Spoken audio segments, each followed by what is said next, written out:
Oh, dang. This is not what I want called to order. I'm going to call to order the Plan Commission for Monday, August 10th, 2026 to order. Roll call, please. President Hollenbeck. Here. Trustee Blackwood. Nope. Okay. Wrong group of people. Mr. Hollenbeck, Dean Hollenbeck. Here. Chris Kruger. Here. Jennifer Lewandowski. Here. And Jim Millsap, right? Jeff Mills. Jeff Millsap. Here. Okay. You have quorum. All right, we have quorum. Proof of posting. Upper and lower levels of Amundsen Center, Badger Bank, Bank First, Post Office, website. All right, great, we've got that done. So now we're coming up to public comment. How many, can I just see a raise of hands? How many people are going to have public comment? For Katie Court, we're going to let you guys talk during the discussion at the meeting. Is that okay with you guys, Katie Court? That's fine. Okay. The rest of you, I'm assuming you're here for Summer Prairie? Yes. And I have a book club right now, so I'm wondering if I can speak first. Oh. If no one else minds. Sure. Okay, so you will be limited to 3 minutes. When you get to the point we have 1 minute left, I will give you a 1 minute warning so that you guys can mark your time accordingly. And with public comment, we don't usually do interactive back and forth. We are here to listen to what your comments are, and we will take those in. All right, so who wants to go first? Pam, you want to go first? Okay. Yeah, and I didn't print enough because I ran out of quarters, but this is my speech because I know I am sometimes difficult to understand. Thank you. Okay, well, I'm going to read this because Lord knows I can jump. Sorry, Pam, can you start with your name and your address, please? Yes, Pamela Schmidt at 343 Waverly Drive. And as you all know, I have to scoot over to the book club after this, so I'll say hi and bye. I'm here today to ask you specifically not to vote to approve the Waverly Drive proposal for 2 lots or houses. It took me 15 minutes to search up these things on CCAP and the DFI that I don't know for sure because it's been a while, but I think administratively dissolved you get because you don't pay your taxes. So, with just like $20 for the fee, I don't know if it's tax. But anyway, sorry, I'm paying attention. I believe the developer needs a profit of the 2 bills to pay some of his delinquent taxes. And I think this is very similar to a Ponzi scheme in that you take money from Peter to pay Paul, so to speak. And so I don't think this is in the best interest of the village because I think it's a pattern of shows that he'll do these 2 houses and not do the whole development. But it's up to for you guys to decide. But sorry, I don't foresee the village benefiting in the foreseeable future. And as that tax warrants show, the developer doesn't pay his taxes. Therefore, I urge you to approve the motion to build. I urge you to not approve the motion or to build these 2 parcels. At the very least, please postpone this decision so you can look into who you're getting into business with and what will ultimately be the taxpayers paying extra money. So, all right. Thank you, Pamela. Thank Thank you. you. And can I go through that door? I think it's locked, Okay. so unfortunately. Well, No shortcuts. All right. there. Okay, who wants to go next? I'll go. Okay. 1 second, I gotta reset my timer. Okay, I'm ready. State your name and your address, please. My name is Greg Metters. I live at 801 Chickadee Drive. I am opposed to the approval of a CSM that would create 2 residential lots along Waverly Drive, as the lots would be serviced by grinder pumps. This would set the stage for further grinder pumps during future development. I'm also opposed to the preliminary plat for Arnett's proposed addition to the Summer Prairie subdivision.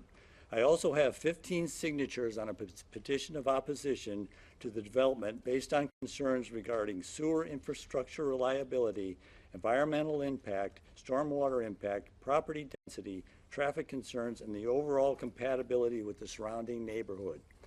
The Summer Prairie subdivision is a gem, an asset to the community. The proposed plan jeopardizes our community by proposing attachment to the subdivision with a substandard sewer system. Frankly, grinder pumps are high cost, high maintenance, high energy users, and are prone to failure if not properly maintained. Failures cause releases to the environment from raw sewage overflows into yards. We are also concerned that grinder pumps could negatively impact the existing Summer Prairie gravity flow sewer system. Can you imagine 50 grinder pumps coming online all at once following a power outage? Will this cause surge overloading that can cause sewer backups in our homes? What about grease and other materials recoagulating after they drop out from a pressurized system into our gravity flow system?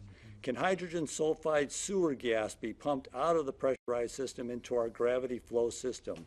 These and other concerns are not addressed in this proposal.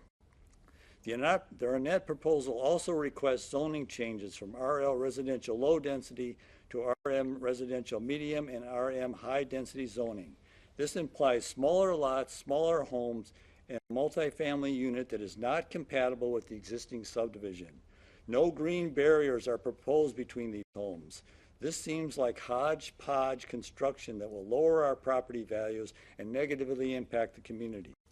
If the builder wants to install 50 homes in a multifamily unit, why not do it right by putting in the proper sewer system, a lift station with gravity flow, provide vegetative barriers between like and unlike homes, invest in infrastructure. If the builder wants to go with grinder pumps, then provide bonding or other financial guarantees so as not to leave the village pay for future problems. We respectfully request that you reject these 2 proposals for development along Waverly Drive. In 2018, Arnett made a similar proposal that was rejected by the Cambridge Planning Commission. What has changed? Why would you approve this now? Thank you. Thank you, Craig. All right. Sorry, if you guys can please refrain from clapping, because that's part of our decorum for our meetings. So we'd appreciate it. Thank you. All right, who wants to be next?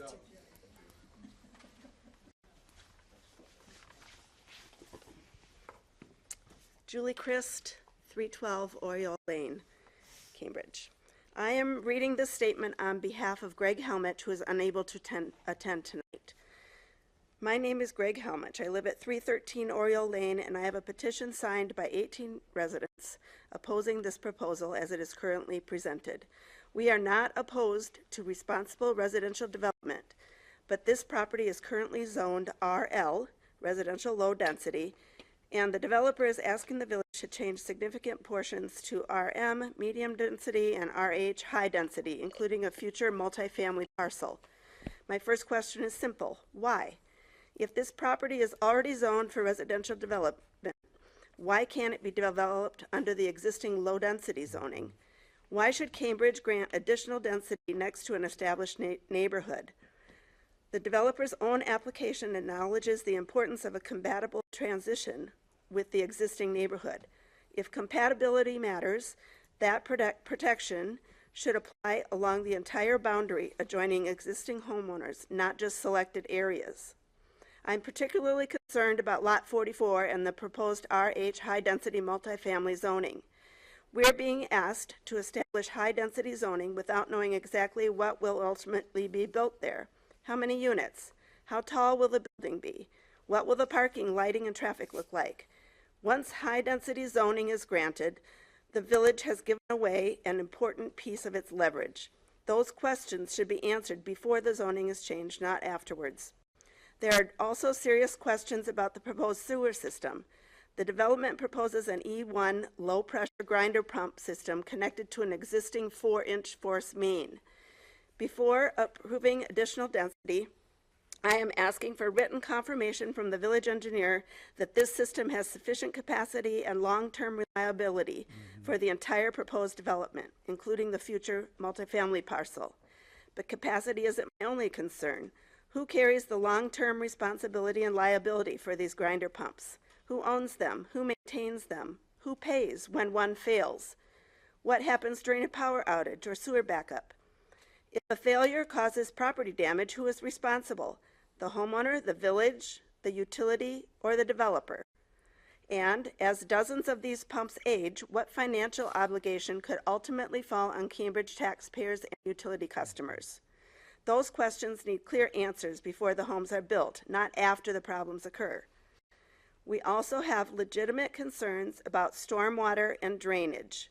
The developer's environmental assessment acknowledges grading and changes in drainage patterns, and the project involves wetlands and stormwater facilities. What guarantees do existing homeowners have that additional runoff or drainage problems won't be pushed onto our properties?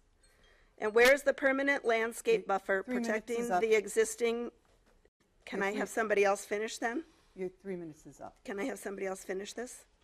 That's not really how it works. That's how it has worked in the past. I understand that maybe how it had worked in the past, but that is done. We'll be happy to, you can send us that email. We'll be happy to read the email. It's So- in the packets. It's in our packets already? Yes. Great, thank you. And that will go into the minutes then? It's in the packet, so it's posted on a website already, if it's part of the packet. The comments will be included.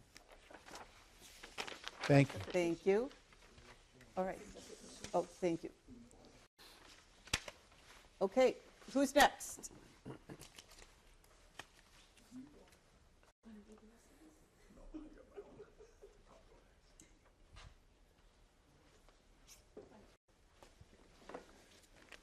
right. Good afternoon, everyone. My name is Bill Christ. I reside at 312 Oriole Lane, Cambridge. First off, I want to offer my condolences to this group. When I looked at your package tonight, 500 plus pages.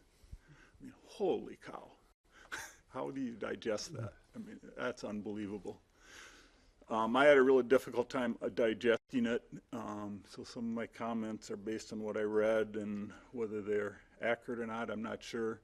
But I'm against both of the passing the two resolutions related to the Prairie. What's the name of it? Summer Prairie. Summer Part Prairie. Thank you, 3 Paula. basically is what we Yeah. call it. Yeah, it appears that it's represented as just a continuation of a previous plan. I don't think that's the case. It's a significantly changed plan from what was previously done there. It needs to be totally vented, totally looked at, totally analyzed before anything's done. You know, some of the things I read in the document talked about, to the right page, that obviously they're going to low density and maybe going away from low density to high density and multifamily units was a significant change from the previous subdivision. They're looking at, they included a study in the plan from 2006, I believe, 2004. Yeah, 2004. I mean, 20-year-old plan to justify something today, that just blows my mind. And in fact, the consultant said in his summary on page 14, and I quote, Heartland recommends that all applicable regulatory agency reviews and permits are obtained prior to beginning the study area or within or adjacent to wetlands or waterways. So why isn't that being done? I think in the proposal somewhere it said there was no impact. get their consultant saying, we need to have the study done and all the things need to be dotted and T's crossed. Somewhere in the study I read, they don't want to put curbs and gutters in. They want to instead use ditches and culverts. Significant change. Also, what doesn't address sidewalks? What's going to be done with sidewalks? What's the traffic pattern going to look like? What's the impact on kids walking to school? And then the other concern I have is the whole sewer grinder thing that was brought up before. I did some real quick research today, talked to a few people, and I was told those grinders cost $7,000 to $10,000 to buy and install per house. So if it's 40, 50 residences, you're talking $400,000 to $500,000 right out of the gate. And everything I read online says that their life expectancy, if you Google it, is 8 to 12 years, with significant upgrades needed after 7 years. So if you spend $10,000 up front, and then 7 years later another $5,000, and then another 7 years later another $5,000, well, pretty soon it becomes just totally uneconomical. And what's going to happen is these 40 residents are going to come back to this committee and say, you guys got to fix our problem. All right, thank you, Bill. I appreciate it. All right. One last thing, I would like an explanation why you're allowing some public to speak during the discussions and other public not to speak during the discussions. I think that's a valid question that needs to be answered.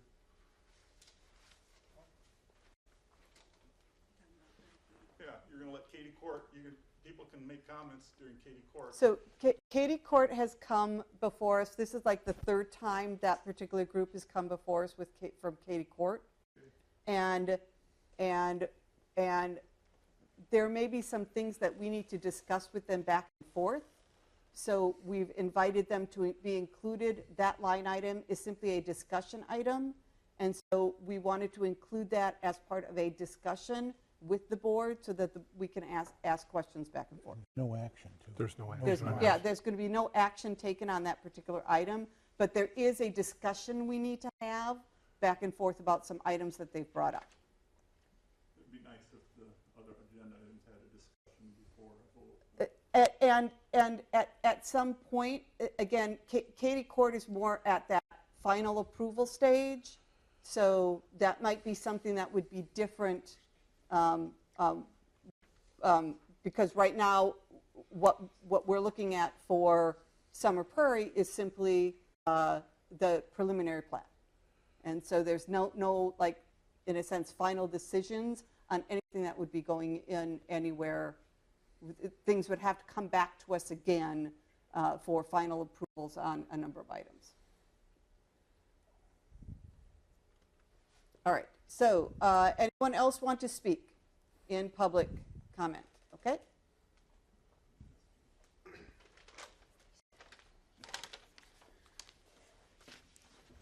Joe Scholes, 341 Waverly Drive. I want to echo all the previous comments that my other neighbors have mentioned prior to this. The only couple things I wanted to add to it is that when I was looking at kind of the preliminary layout for the two houses, looks like the first lot's 10,000 square feet. The second lot is 10,300 square feet. I did a quick look at what we currently have in our subdivision. The absolute smallest house lot we have in our current subdivision right now is just one that was just kind of a weird shape, pie shape, kind of last minute section type thing. That one was 11,400 feet, so a little bit bigger than these, but the rest of the lots are significantly larger than that. Also looking at the way that this is laid out, it didn't have anything on here about what they're proposing for home sizes with our current subdivision. For a single story home, the minimum is 1,600 square feet. For a two-story home, the minimum is 2,000 square feet and minimum of a two-car garage. Our entire subdivision is also all custom homes.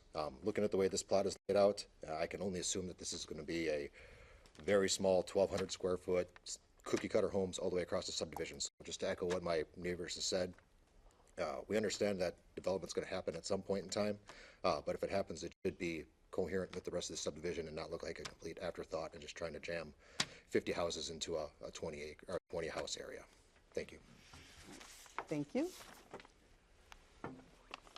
All right, anyone else?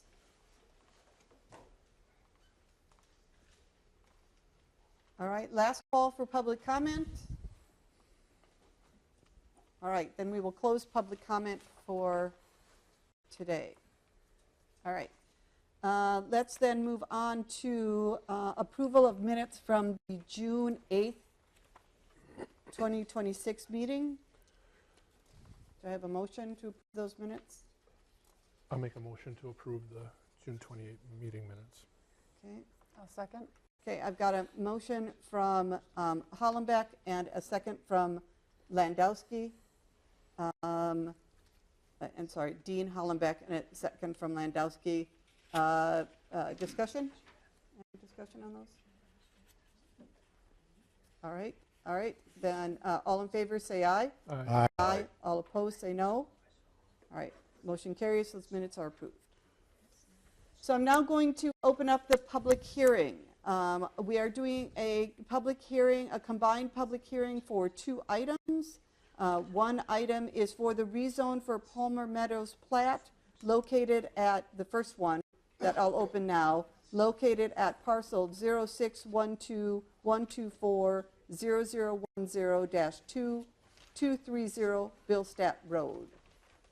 Anyone have any public comments on that item?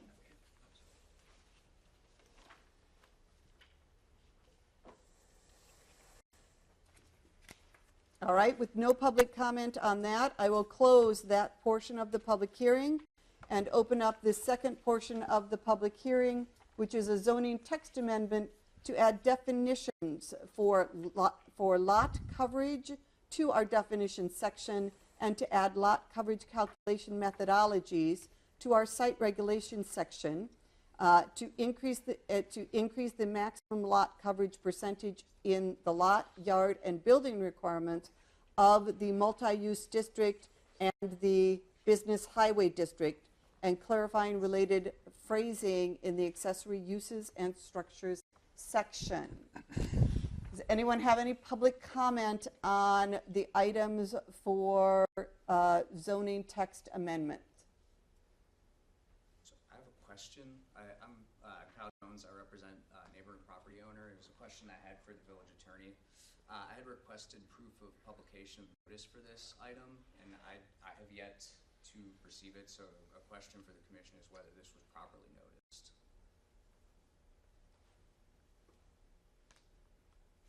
We published in the paper, did we not? Yeah, well, it was sent, yes. Yes, so we published it in the paper. Yeah, specifically I requested the affidavit of publication. I have not received that. I'm sorry, I don't know what that is. It's what you get from the newspaper, Oh, okay.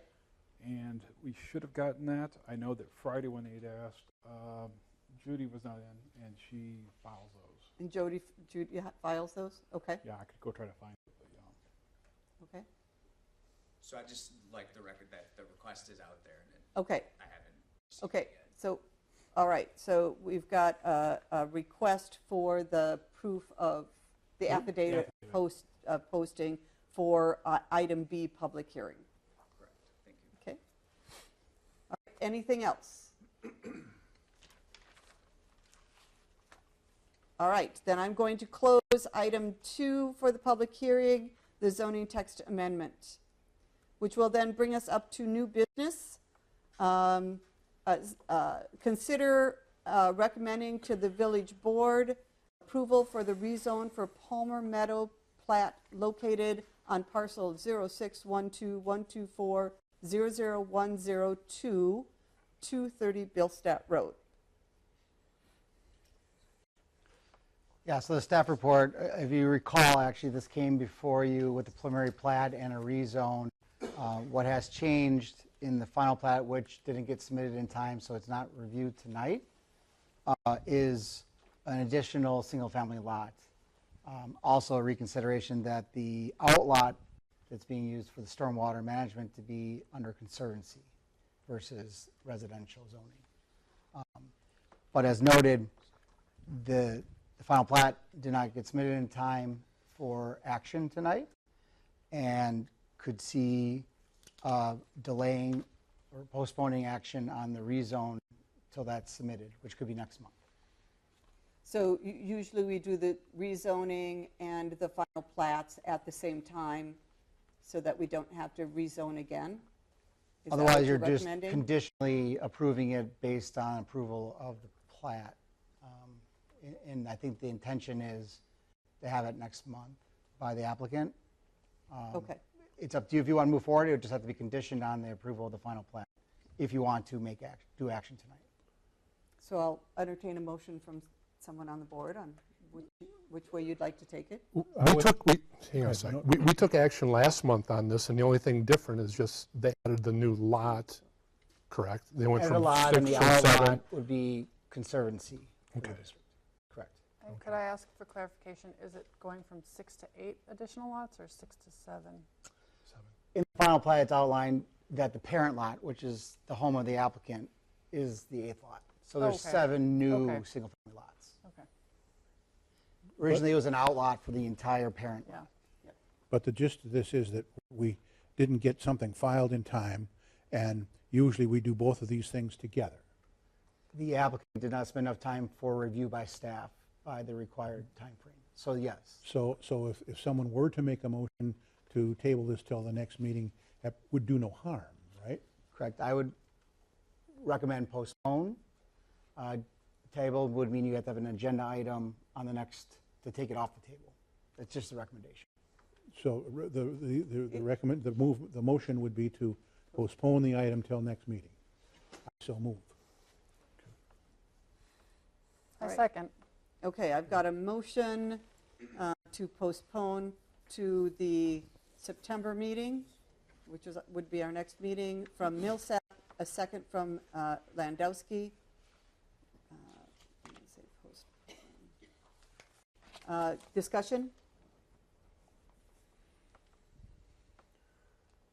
And then with that, that will give us the ability to, I mean, one of the advantages of doing that is then we see what the plan is going to be. We're making sure that the zoning that is appropriate for that plan, so we don't end up rezoning and then rezoning again because we didn't get it right the first time, because we've kind of done that before. So I think that's part of the reason why we do the rezonings hand in hand with the final plans. All right. All right. Any other discussion? All right. All in favor to postpone, say aye. Aye. All opposed, say no. All right, motion carries. So we will postpone that item.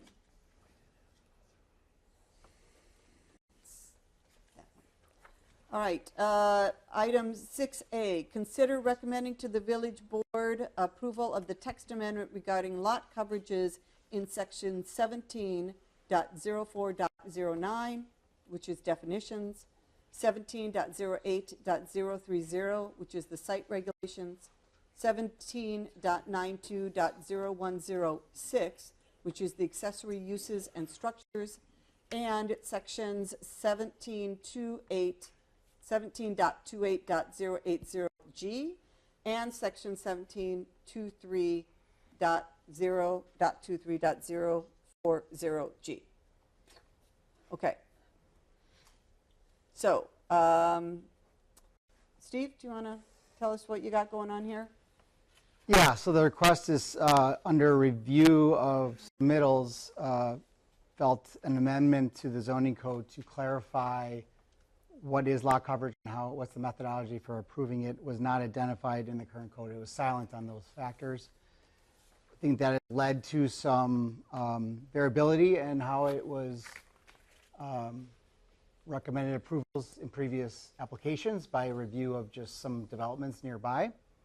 And so that is why staff has brought forward these clarifications here to establish the clear definition, have uniform methodology, and then in consideration of current development in some of the districts outlined here, mixed-use business, highway business, brings these in line. And we also provided some example communities as a baseline also for what is being recommended here. So on page 204 of that memo outlines in green the description. Lot coverage means a percentage of total lot area covered that is occupied by buildings, structures, and other impervious surfaces, i.e. driveways, parking areas, sidewalks, patios, and similar hard surface areas that prevent the infiltration of stormwater. Any questions on that part? That makes sense. Okay. Under site regulations is where we're including the calculation. So that would be L. A lot coverage shall be measured using the horizontal area occupied by buildings, structures, and impervious surfaces, e.g. swimming pools, decks, patios, driveways, parking areas. Permeable paving shall also be included in the calculated percentage. Public street right-of-way and building structure roof overhang shall not be included in lot area used for lot coverage calculations.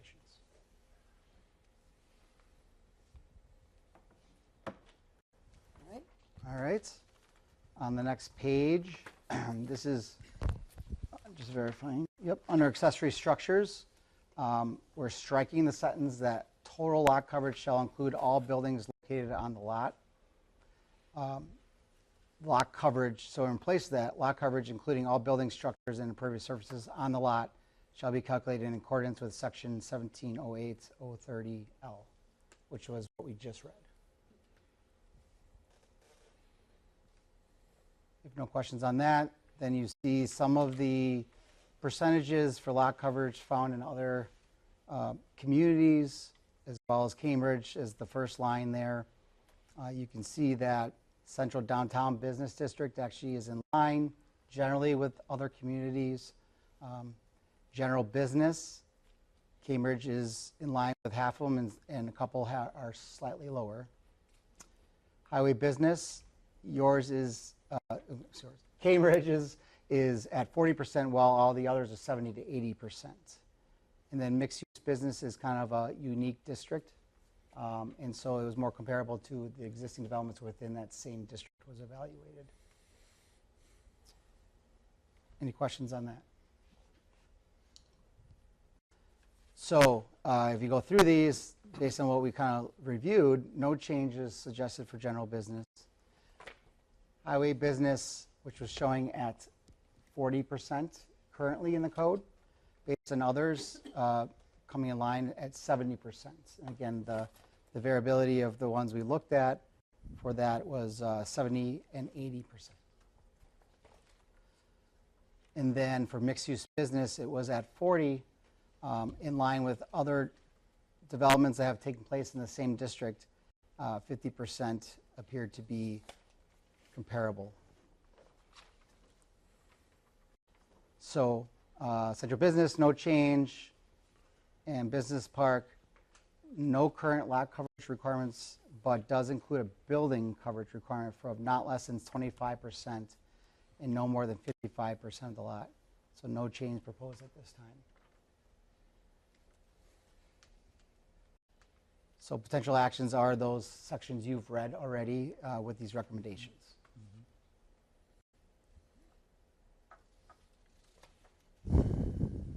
Okay, does anyone want to make a motion?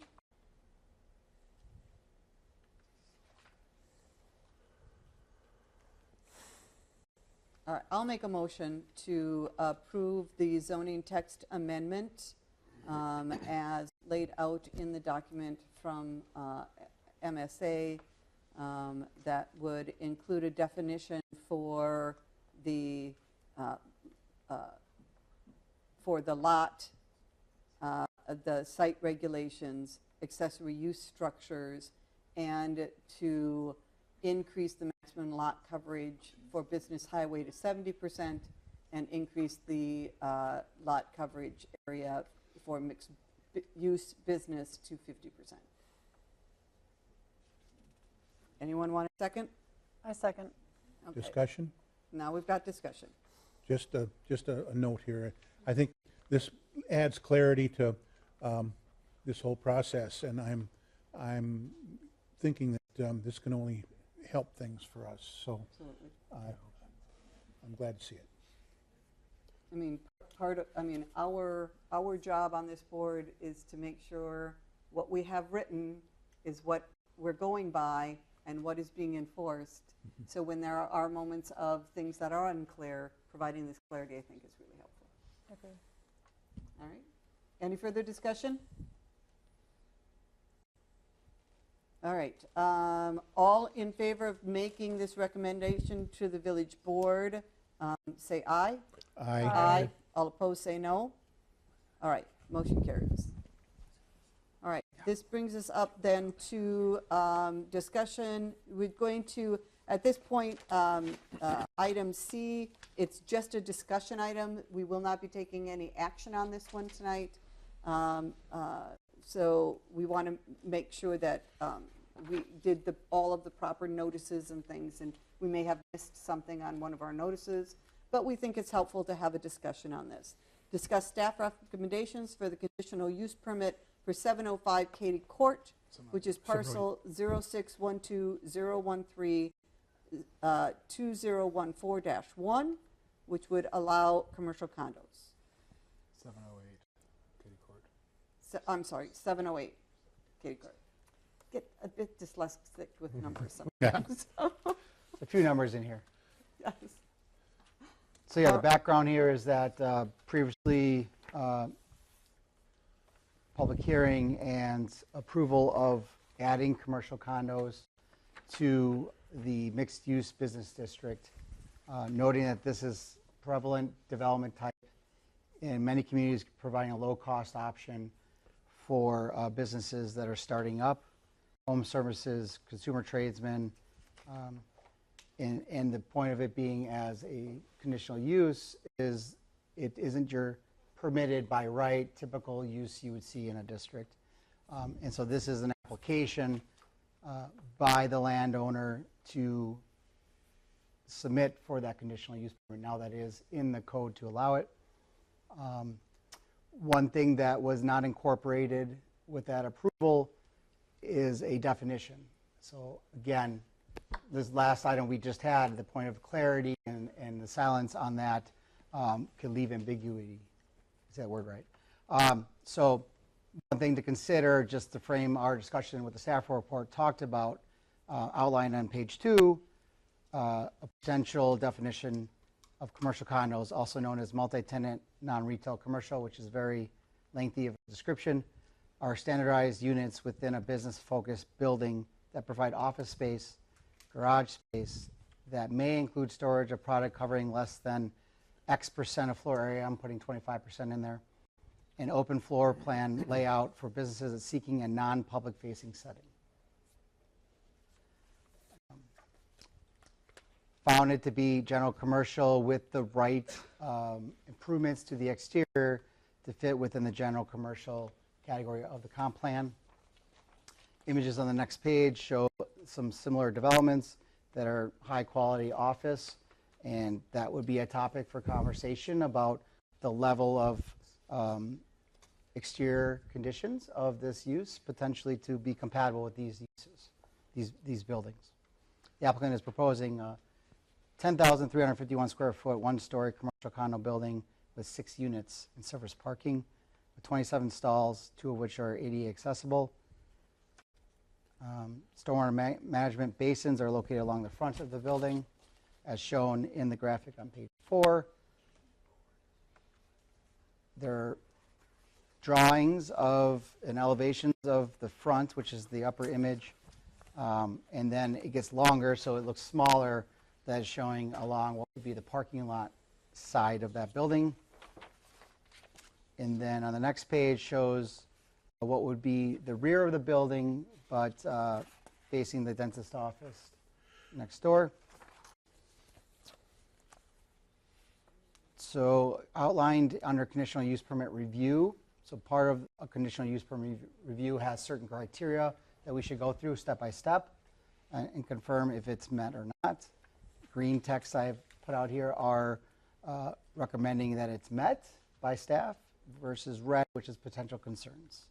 First item is that the establishment, maintenance, and operation of the conditional use will not be detrimental to or endanger the public health, safety, morals, comfort, and general welfare.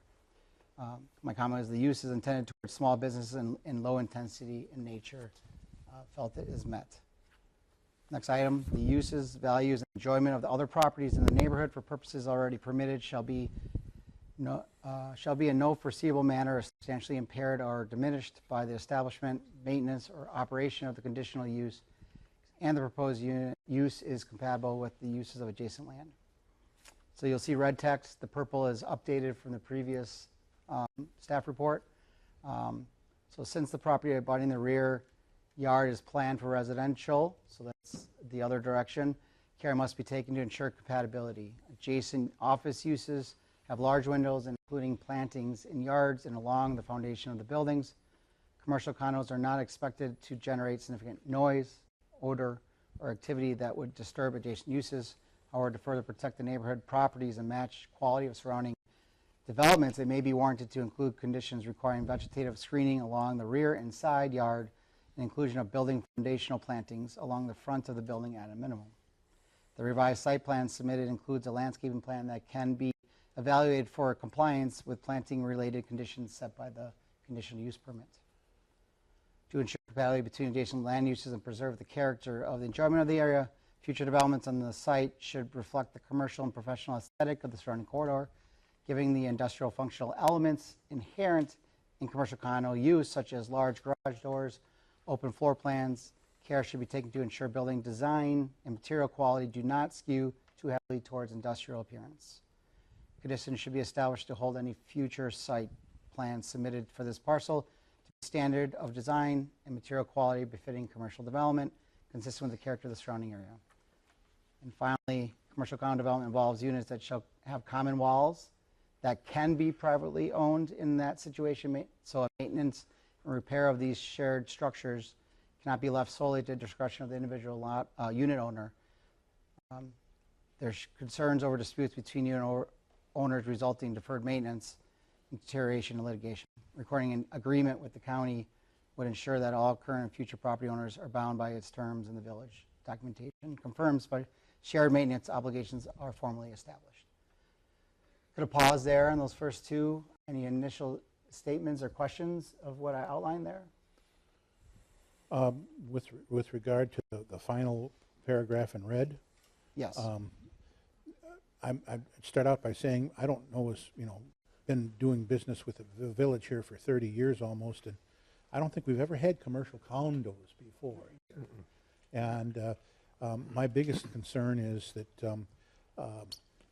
these businesses are sometimes shaky, and sometimes they go belly up, and now you've got a piece of property that's fallen into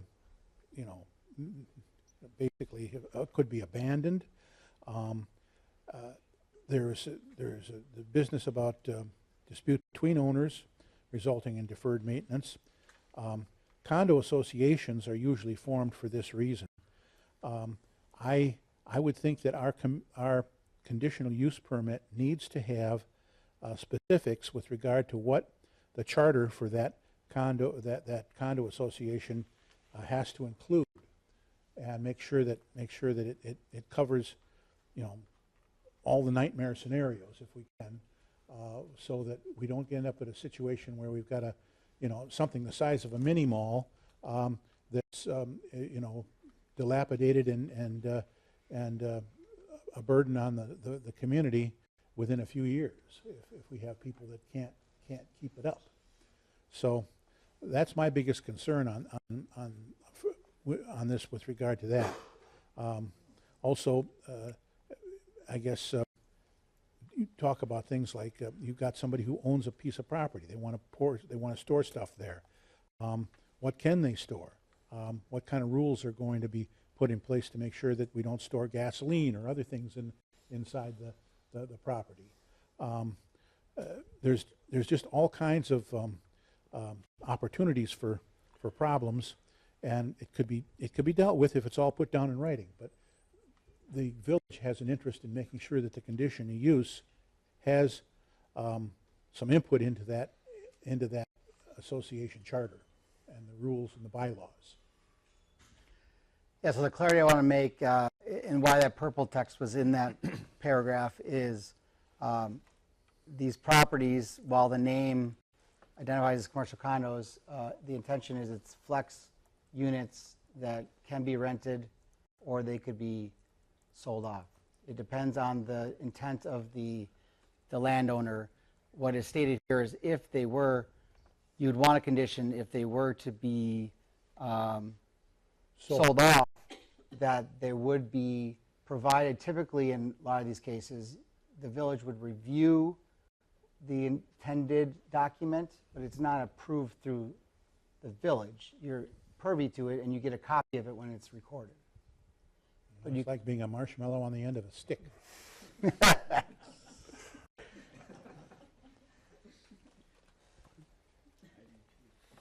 I would like the village to have more input as part of a conditional use for the condo association bylaws.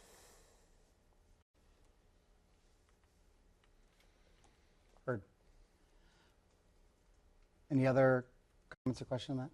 Comment about what can be put in the condos. There are building code restrictions based on the hazardous content of a facility. So if it's not built to a certain level of construction and it doesn't have the right fire separations, certain things just can't go in there.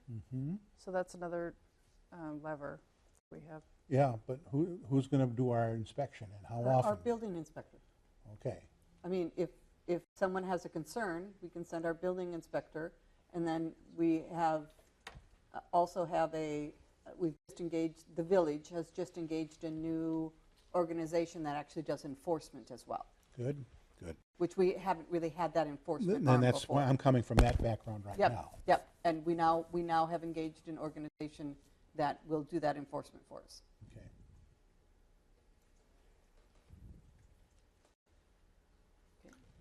All right. The next item is that the establishment of the conditional use will not impede the normal and orderly development and improvement of the surrounding properties for use permitted in the district. Outlined here is the future land use for this area has been designated as general commercial, meaning that the long-term vision for the area is for further development as a business corridor. The scale of commercial development will serve as an appropriate buffer between highway in the southwest to the residential to the northeast. Next item, the adequate utilities, access roads, drainage, and other necessary site improvements have been or are being provided. The site is served by municipal utilities and is located on a 36-wide commercial road. There is no concern of runoff coming from the adjacent sites, as there is very gentle slope surrounding the site and minimal impervious surface. The flatness of the lot may pose risk of stormwater pooling, but there is plenty of space to implement measures that would improve drainage as designed out with that BMPs, the basins that are along the front of the property. We previously discussed about parking needs, an example of these developments that are done in other communities, and identified 1 space per 400 square feet. In the submitted site, for context, that would equate to 26 required spaces. They provided 27. Last piece of that is commercial condos are typically intended for businesses that do not require a strong public-facing presence and are not anticipated to generate heavy traffic. Tenants are generally operating on an appointment or project basis rather than attracting walk-in retail traffic. To ensure that low traffic character is maintained and to limit potential noises and nuisances, impacts on nearby commercial and residential uses, a condition is recommended restricting the permitted business types and operational activities within the commercial condo units to serve consistency with the low-intensity nature of the district. Next item, that the conditional use shall exempt from yard requirements, conform to all applicable regulations of the district in which it's located. I'm sorry, I read that wrong. The conditional use shall, except for yard requirements, conform to all applicable regulations. The proposed use and lot conforms to the standards of the mixed business district. Next one is that the proposed use does not violate floodplain regulation governing the site. There's no floodplain here. The adequate measures have been or will be taken to prevent and control water pollution, including sedimentation, erosion, and runoff. As proposed development will be subject to Dane County stormwater review and will be held to county standards for water pollutant prevention and control. And I believe the last item here is any proposed development will be subject, application of standards. When applying the above standards to any new construction of a building or in addition to an existing building, the village board or planning commission shall bear in mind that the statement of the purpose of the zoning district shall that proposed building in addition or at its location does not defeat the purpose and objective of the zoning district. As stated on other statements in here, the scope intent fits within the mixed business district versus a business park. It's at a smaller scale. If there's a balance of conditions that maintains its aesthetic to meet the other properties, it does provide for smaller businesses to thrive. So again, no action intended for tonight. I've outlined some potential conditions. I don't know if you'd like me to go through them or want the applicant to speak with questions. How would you like to move forward with this discussion? I think some of these conditions were based on a previous conversation we had.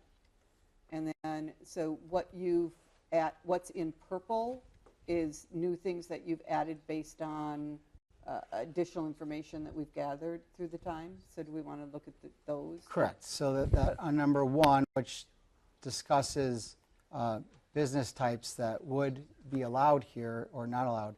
So the first one says occupancy of commercial condos units shall be limited to low-intensity businesses, including but not limited to professional services, office space, home services, and consumer trade businesses. Businesses that generate high customer traffic volumes, food service operation, or industrial activity are expressly prohibited. Number 4, which is added, the dumpster enclosure shall be screened with a solid enclosure with a gate with opaque screening or substantial landscape with evergreen trees and shrubs on sides and rear with plant height at maturity of 4 feet. Enclosure material shall be compatible with the principal building's exterior materials, subject to staff review and approval. And then the last one is under 5C, which building walls over 50 feet in length shall be broken up through material changes, offsetting facade by at least a foot, varying building height by more than 2 feet, or other modifications that in accumulation of mass in the form of small related units. And so this was kind of a follow-up of evaluating the recent submittal from our first conversation of, again, if you look at the office buildings, is not to have very long extended buildings without any breakup that show verticality, and that's what's intended with that condition. And so if we do come to an action in a future meeting, this creates new bars of requirements beyond what's already in the ordinance that any development on the lot would have to follow. Okay. Any building 50 foot, so that one, discussion on that one. Sorry, I have to come back in my page to it. So is it every 50 feet you need to have something broken up? Or, because it really says if the wall is longer than 50 feet, you need to have it broken up. But Which is still subjective. how? Then, yep. Oh, just broken As up written. somehow. And I have written this in other communities to state buildings over a certain length that this change has to happen at a certain interval. If that's more specific, might be beneficial. Right now, as written, as you're asking, it's just saying over 50 feet, it has to incorporate these, and it's still subjective to the submittal. And that would be any of the 4 exterior walls, right? Yes. Any of the 4 exterior walls Correct. would have to have that. Yes. So in the building that we're looking at, that Shell is proposing, that would be the wall that would face the residential as well as the wall that would face the dental office. Correct. Okay. Because the other 2 walls, one faces the street, and that's all worked out, and the other one faces and that's where it is broken up by the units, because that's basically the front of the building. Correct. Okay. Thank you for clarifying that for me. Yes. Anybody else have any questions on those? Shell, did you have any comments you wanted to make on the conditions that we're putting forth in the conditional use? Well, you guys asked about getting samples and things of the siding and stuff, so I just put together a little booklet if you guys want to just take a look at this. That's a similar building, it just shows the product. Okay. So it's going to be very similar to that. That's an interior shot. That's really these first 5 Okay. pictures Okay. of both sides and then the cover. And on the last one there, that's an actual sample of the siding piece right there. Okay.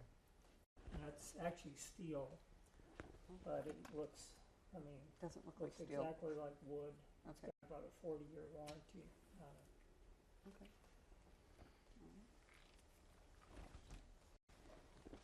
So the next agenda item will actually talk about the site architectural and operation plan for this, and we'll have a discussion on that. So this really was to address sort of the conditional use and what additional conditions we might want to put on the conditional use. So other than what MSA has outlined, does anyone on the commission have any additional comments or? I'll repeat my original comment, which Yep. is I think we need to make sure that whatever their condo association, at least for this first one, whatever their condo association comes up with for bylaws, we want to have some input into it. You said there was a discussion, correct?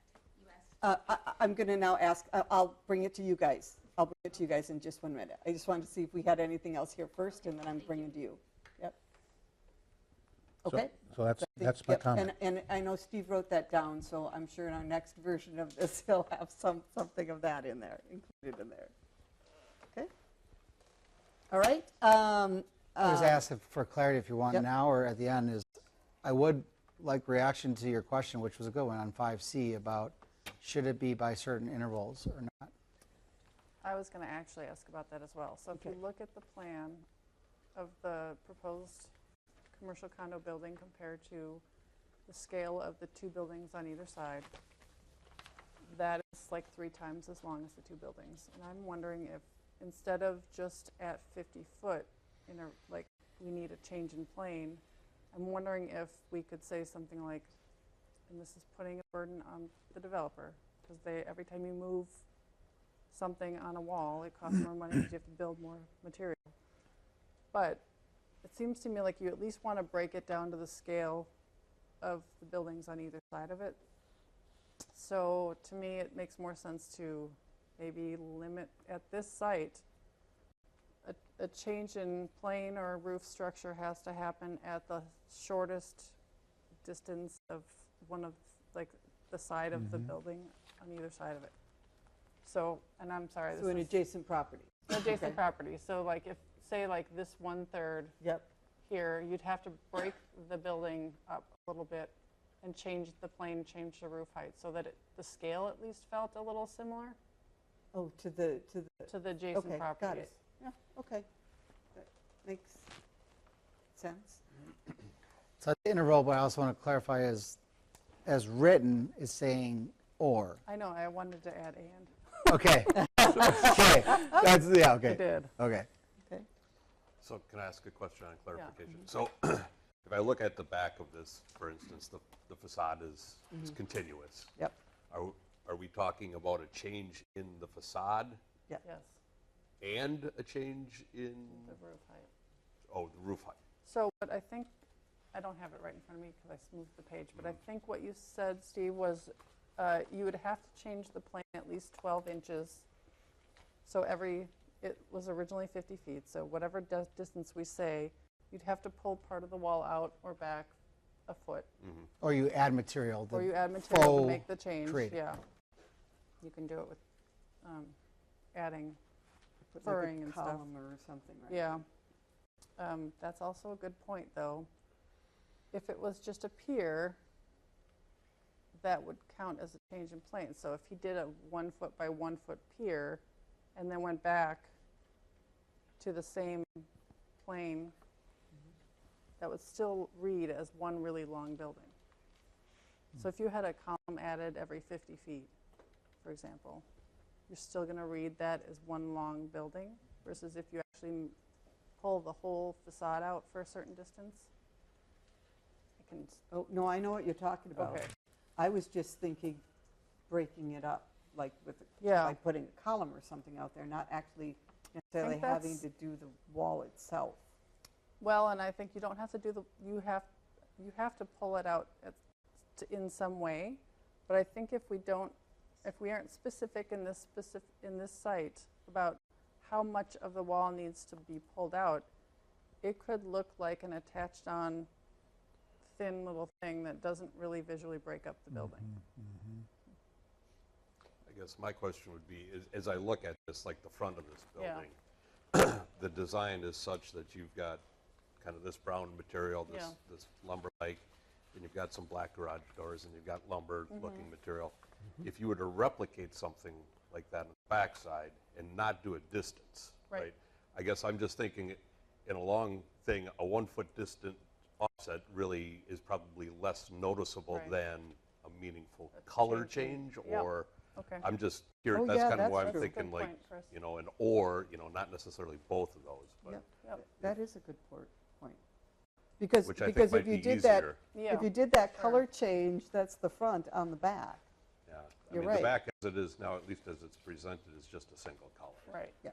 And I think that's probably what's most off-putting about You're right. the look of it right now. But if you were to say, okay, in the middle segments between the two double doors, if you put some color in there, I don't know if that would be possible with Well, this it's- material. Yeah, it's less expensive.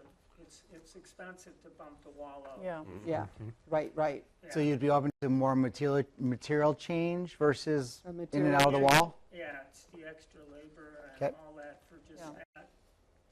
Not only the foundation, but the building itself and all Right. that. So, but as far as, I've done some sketches on the back side that's not in there, but it's got kind of those overhangs that we have on those pictures that you see there. Mm-hmm. Kind of breaking it up with putting some windows, doors, and then some overhangs on the back side. And so it kind of Yeah, breaks up that would do it. that long wall. I think I heard the point is it could be a tiered scenario of much more percentage of material change versus Yeah. push and pull of a longer segment. So Yep. we can look at how that could be more comparable to the surrounding properties. Okay. All right. Anything else from the commission? All right. So for the conditional use, no, again, we're not getting into the site design. That'll be the next conversation. So for the conditional use conditions that we have like proposed for this, do you guys have any comments on that? Well, I just want to point out, and thank you, you acknowledge that adjacent property owners need to be protected as well. And that's what the restrictive covenants, there are restrictive covenants for this area in place to protect the adjacent property owners. And I feel as though those restrictive covenants just been thrown aside. You look at the rules that I had to adhere to when I built a building 20 years ago. The other buildings in the same area, we all adhered to those restrictive covenants, and now those are being modified. And I just wanted to acknowledge the fact that that's how we're feeling right now. So I was not aware of those covenants. That's no different than a condo association, right? Like in They run with the concept. deed. The restrictive covenants run with the property. So then, So Matt would be I don't in know charge how of we can those. even See what change they them, are. to be honest with you. I Yeah. don't even know how we can change them. they're probably in the register of deeds, right? We're outside of my realm. Yeah, I believe that's a private okay, matter yeah. Okay, than a village requirement. But again, I'm not the attorney. So. yeah, yeah.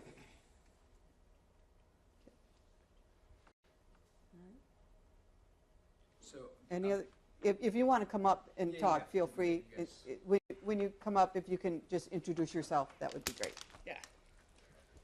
Thank you, guys. I'm Kyle Jones. Like I said earlier, I represent the owners of 710 Katy Court. So a lot of what I'm going to touch briefly on, I've already talked to the village attorney about, so I'm not going to get into the minutia of the numerous potential legal issues that are with this. Conditional use specifically, prior actions taken by the village related to this commercial condo use designation.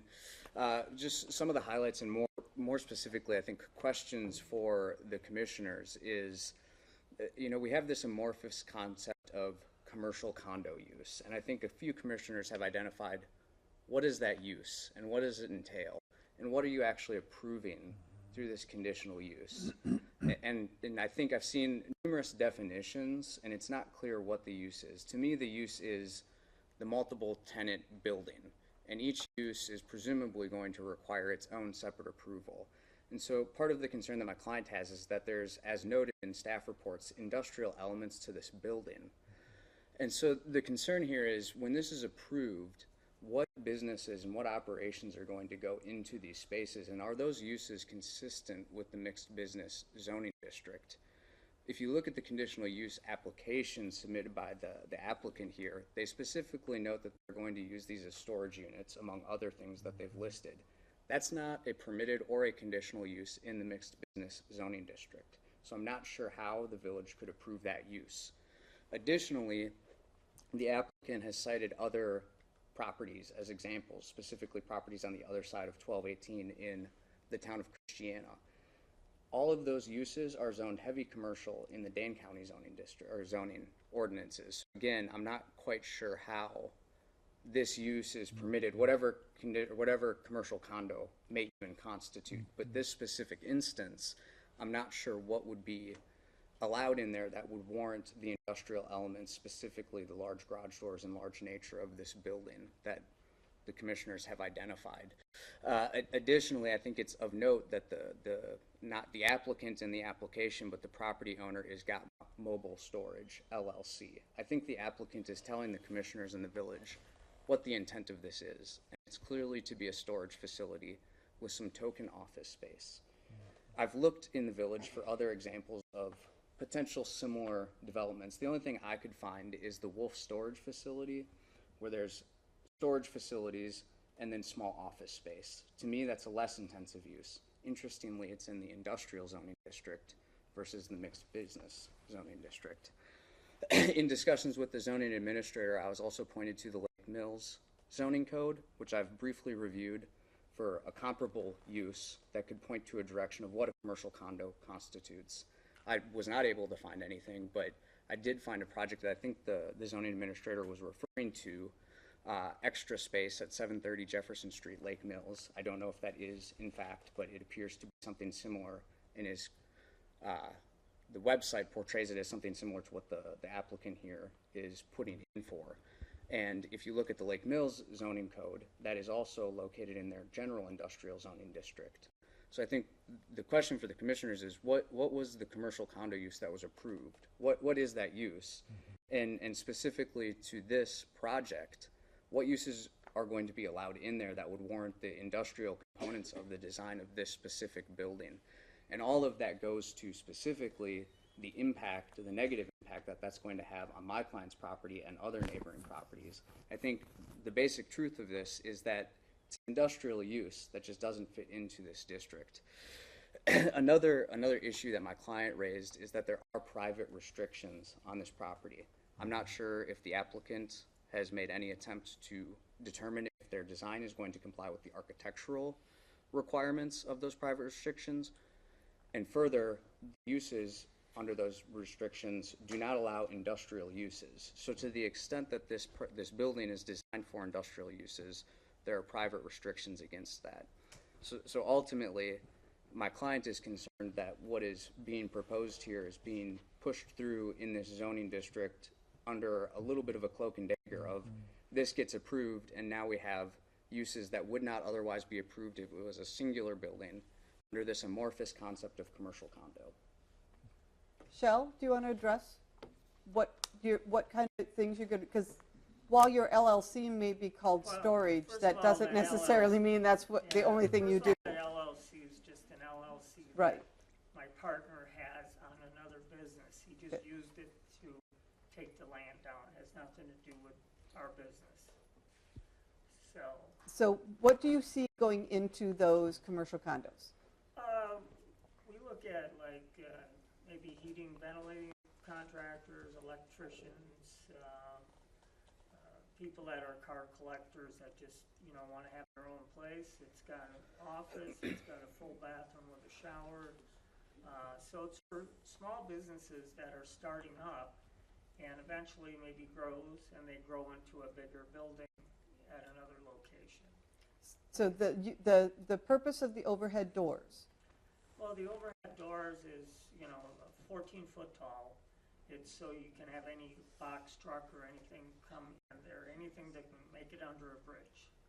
So that's why we have the garage doors. So like if a heating and air conditioning place was in there, they could store their truck Right. within the unit, Right. load up the furnace that they then need to go and install somewhere, right? And these all have heat and air conditioning, you know, so it's. And I know one of the items, Steve, that you added into the conditional use of the conditional use was that 25% of product, the floor space could only contain 25% of store, only 25% of whatever product, right? And you said X amount, you put in 25, we could change that around, right?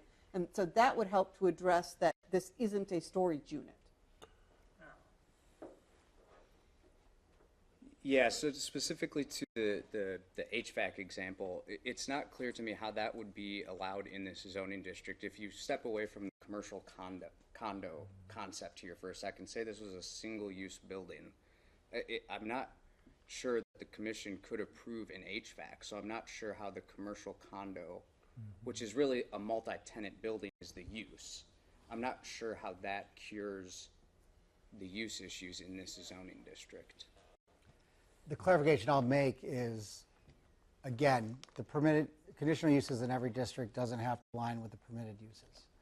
But I understand your point of it's not listed as permitted to do that, but the type of building have individual units at small scale.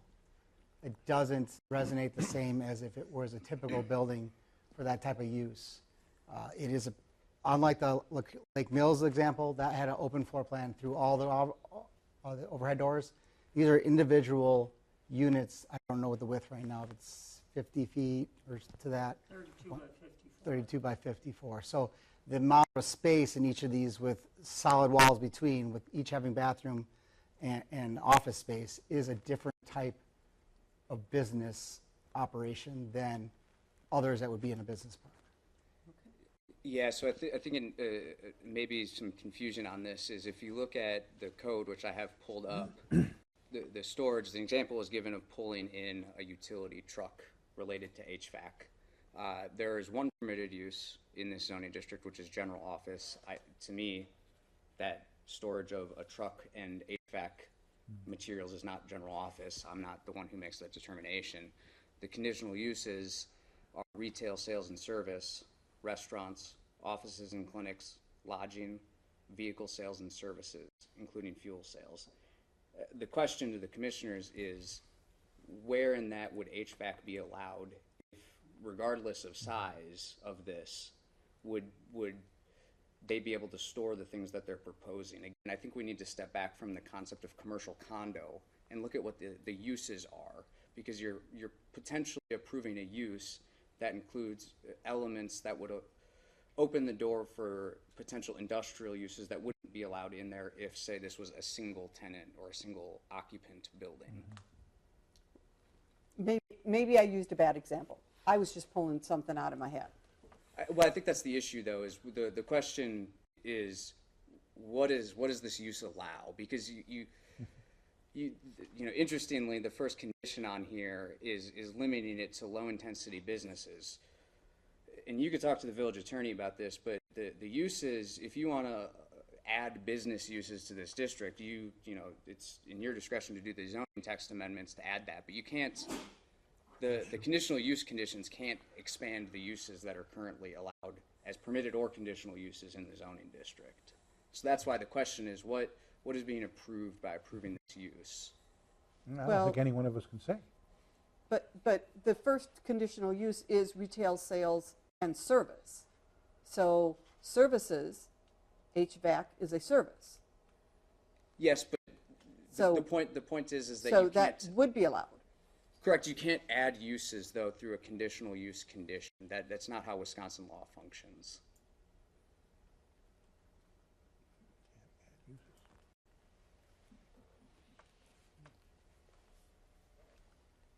Is the village attorney here? Yes. Do you want him to speak? Or otherwise, the bigger thing I see is also, I would want to know if Shell has looked at those covenants, because Yeah, that is so- impactful to That's my all these question. proceedings. While we're not privy to it, but So, Shell, are you aware of those, the restricted covenant that is No, part of the property that you purchased? no, I mean, we just talked about what we potentially could have in there. I mean, it could be a cabinet shop, cabinet makers, things like that. So where are these restrictive covenants? We can provide a copy. They're public record. I but- mean, they're recorded in. So honestly, that's not something that is the village thing. That would be that's with whoever sold it to him should have told him, these are the restrictions on the land I am selling you, correct?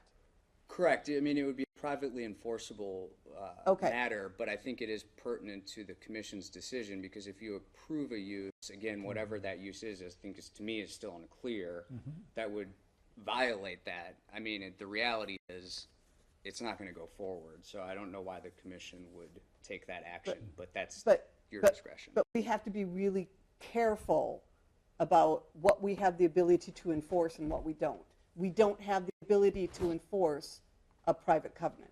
Correct. Now, it may be helpful for us to understand what is included with that, but I don't think we should know what's included in that before Shell, the person who actually owns the property, knows what's included in that. So, And I can't speak to the owner's knowledge or lack of knowledge of the restrictions. They're in the public record. And again, it's the commission's discretion to the degree that they want to be aware of what is in the covenant. I think the point is that if you approve something that is in violation of it, the I got your reality point. is. I think we got your point. So, I mean, it would be helpful, whether, Shell, you want to provide those to us, or if you guys want to provide those to us. I mean, it would be helpful for us to know. We can provide a copy to the village Okay. attorney. And then are you aware of those, Shell? Because No. that may impact everything you've brought in front of us. I don't know. I'd have to see on that. Okay. All right. Anything else that, Mr. Jones? Yeah. Attorney Jones, anything else I think we've properly noted again. I think for this section? the full breadth of my client's objections have been sent via email and through phone communications. So Okay. Thank you. We All appreciate right, your time. thank you so much. All right, so any other discussion about the conditional use permit at this point? If not, then our second item for discussion is to discuss the site architectural and operations plan for Katie Court. do we want to go through it? I just say, do we want to do that now, or do we want to postpone that for a future I meeting? motion we postpone. I'll second that. All right, I've got a motion from Landowski, a second from Millsap to postpone item number 6D on our agenda for a future time. All in favor say aye. Aye. Aye. All opposed say no. All right, motion carries. Okay, so now we're going to move on to consider recommending to the village board approval of a two-lot CSM for parcel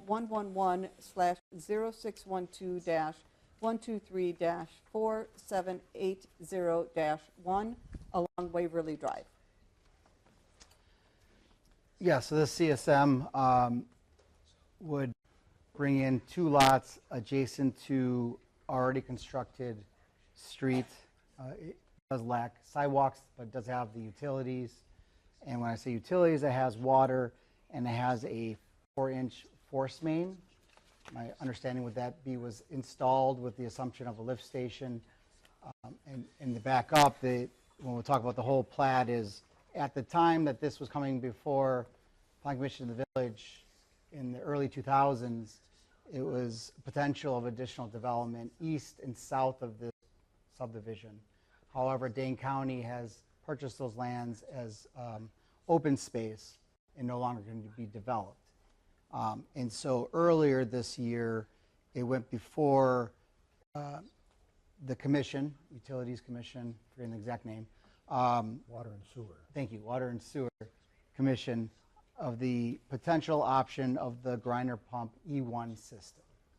And that was approved in principle with final design to be evaluated moving forward. That just surprises me, really. I was on the Water and Sewer Board, and I was part of that decision, so. Okay, Yep, that's going to be out in Bilstad too. okay. No, I mean, if you have questions, I can address. Yeah, well, the questions originally there. there was going to be an interceptor, and that was going to take that all the way around, big, and pick up Matt's Plat, and then there may have been a lift station there, but the whole idea was to eliminate as many lift stations as possible. And the discussion of grinder pumps was what raised a red flag for me on the original discussion of this thing. That it's going to do nothing but raise the cost of sewer, which is already very expensive. No, the grinder pumps are think of it like any appliance you have to run your home. You have to have a furnace. You have to. A lot of people have air conditioners. You have a water softener. You have a water heater. A grinder pump is just like an appliance. So the people who purchase these homes are responsible for maintaining that appliance just like they would maintain their furnace. Or a sub pump or anything else. Well, Yep. There's no additional cost to the village for that. except for the stuff that comes out of it, and then it shows up in our mains. Well, yeah, but they get charged sewer fees, just like anyone else does. And then the fees will go up. It'll be expensive to keep that clean. How do you get that? How do you think that's going to be more expensive than this? It's force. It's moving slowly. It's anaerobic. It ends up being not the same kind of sewage that you have with a gravity system, and it'll have different problems, and it'll end up on water and sewer, which will end up costing. We already have a very expensive water system and sewer system, and this will end up costing more. And the Water and Sewer Board was aware of that, and we talked to our engineers, and we talked to our current water and sewer superintendent, who has worked with these types of things in other municipalities, and they did not raise a concern. It's interesting. The original reason why I even got on any village boards was when I moved in here, I couldn't believe how expensive water and sewer was 30 years ago. And I found out there wasn't much you could do immediately, because most of this was mandated by the state of Wisconsin and the Department of Natural Resources. But there are a few things that I've learned, and that mechanical systems that don't depend on gravity are going to cost you more, no matter what. So I said myself, I said my thing. And you can, but the Water and Sewer Board made the decision based on recommendations from our experts. I mean, we pay people to provide us expert information. And so we all have some concerns as well, but we felt like those were allayed. And I should have noted, one of the ones I passed out to you is an updated version with some purple text that will be part of the meeting minutes to show that changes. So again, that was noting about the previously installed force main is how these grinder pumps would connect to that and get into the system. So part of it to be a CSM for those two lots is it already has a roadway, it already has the utilities. So the process can be allowing for those two lots to develop sooner than the rest of it. We don't have final design. And why are we doing this piecemeal? Why are these two lots taken out of the entire big picture? Usually we like to have the whole picture before we approve something. If you approve it piecemeal, all of a sudden it's like, one bite at a time. You'd already did this, you in for a penny, in for a pound. The next item on the agenda is the full preliminary plat, but in order of review and recommendation, the preliminary plat shows the CSM. There are stuff in here in this that outlines, that you'll see on the next page, the full design of the whole neighborhood. Again, the reason that this is moving forward is it already has the infrastructure needed to develop on it. The likely scenario of these two lots could be potentially developed this year. But it starts that force main. It starts the operational use. The force main already exists. Oh, it does? Yes. Because it was originally built with the road for that portion, for those two lots. For that portion. Okay, all right. and it's currently being used? No. No. Okay. We don't have any, I don't think we have any houses down on that one section, so. If you see on the next page, I only hesitated because I don't know if lot 14, if you look on the page 2 and 15, how they're exactly served offhand. They could be along that, or it is new. I would have to verify that. But the point being is it exists and would provide service to those 2 lots. And you can see then the utility design for the preliminary plat, which would be a next item, of the additional lots. So there's 2, you want to get in the nitty-gritty, there's 2 different force main directions here. It's split the lowest point down at the bend there. So these 2 would be the first of, I think it's roughly 32 lots that would go north. Future land use, I'm on page 3, is continuing the neighborhood residential, which allows for single family predominantly with some other potential building types. So it does meet that requirement. Then we talk about the subdivision ordinance and zoning. The street design, as noted, is already built to standard. The lot design per the updated subdivision ordinance, it is greater than 45 feet of width. Doesn't have excessive depth in relation to width, and side lots are at right angles. So that's all met. Dimensional requirements for residential low density per the amendment that we had in 2025, both lots meet the minimum of 10,000 square feet in area and are at least 75 feet in width in building line. So it meets the zoning for those lots. Future building permit application will remain subject to review for required setbacks, lot coverage, access, and other applicable zoning standards. No land suitability concerns have been identified for the 2 lots within the CSM. Approval of the CSM would not constitute approval of the final utility construction plans or the future subdivision of the remaining parent parcel. Okay. The addition that you see here in purple is in discussions with engineers related to this system, that the anticipated lag between the construction of these CSM lots and the full build out of the preliminary plat. This is getting into engineering speak, but resident times in the force main are expected to exceed 6 hours, which may result in odors within the village sanitary sewer at the connecting manhole, which is in Waverly intersection. So any required maintenance for flushing by the village Cambridge staff to address odors shall be financially responsibility of the developer or owner of individual lots. City of Madison has the same problem with a line that comes from, I think it's Wanakee, and it's like a 14-mile line or something, and it's on occasion it's a horrendous stench that comes off of that thing. It's anaerobic the whole way up.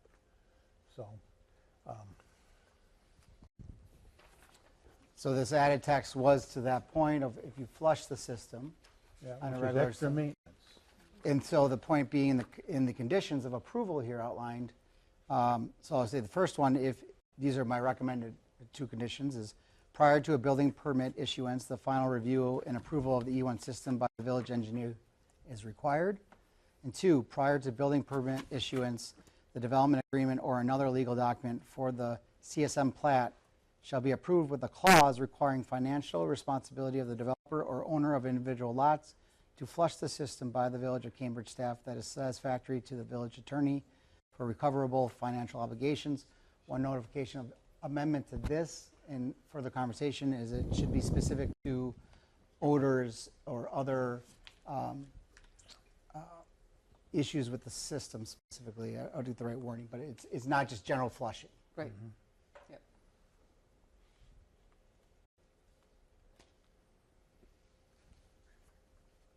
So if you do recommend approval to village board with these conditions or others, it would go to village board.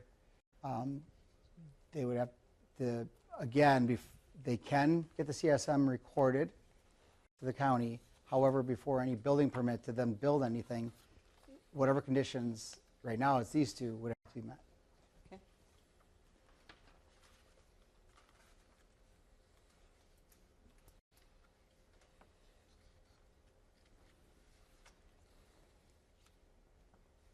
So, again, our job on the commission is to, if they meet our requirements from a building perspective and our zoning and our ordinances,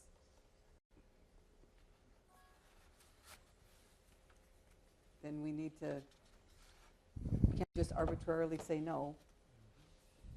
I was just looking up on the DCI map server to compare lot sizes in Cambridge to kind of get a general sense of the size of the lots in Cambridge, not just this neighborhood. And I mean, a 10,000 square foot lot really does, it's comparable to the other lots. I don't have a datum, but I guess it's not, it is meeting the zoning code. Yeah. And that's one of the things that when we redid all of the zoning things, we reduced it from 10.8 to 10. Right. So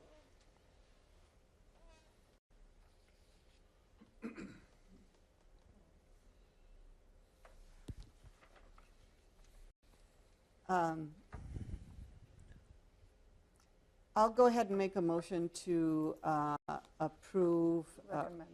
Yeah, I'll make a motion to recommend approving the, recommend to the village board to approve the 2-lot CSM for parcel 111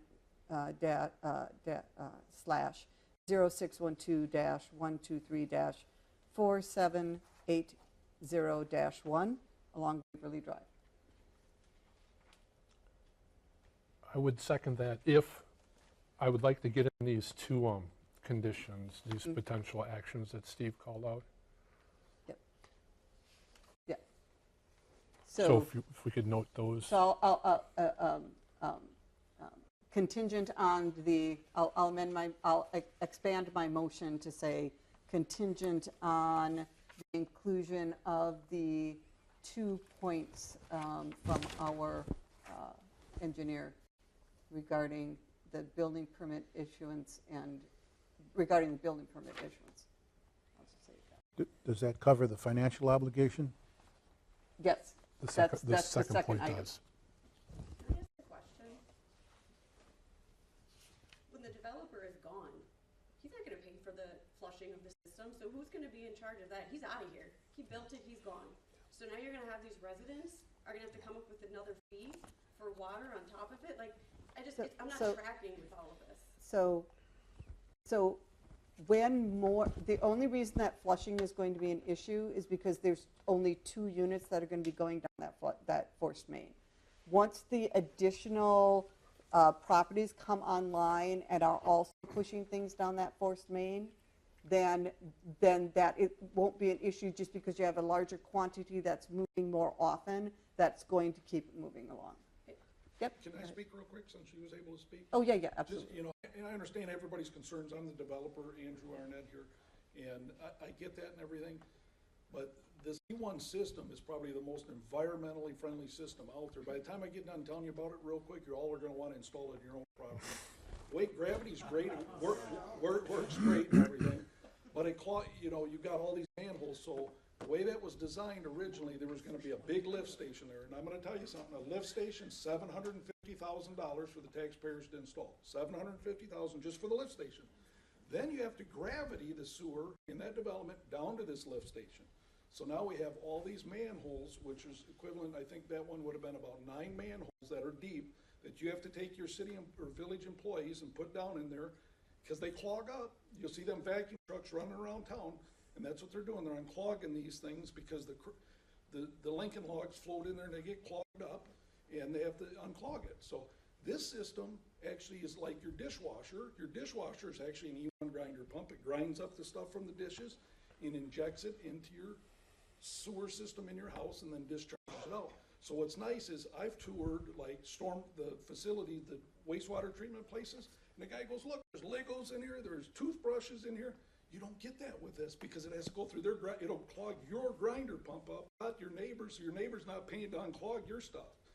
So she's right. All the appliances, all that pump isn't an appliance. You go out Lake Ripley, there's $1 million homes out there that have E1 grinder pumps. You go to Lake Higanza, there's 2 million of these in the country right now. They've been around since 1950 they came out. And they've got a great track record. And those manholes actually leach water in because when it rains, you get salt water going in there. This is a sealed system, sealed. There's no maintenance for the city other than just that. It's a force. It's like having a water main. And each person's responsible for their own pumps.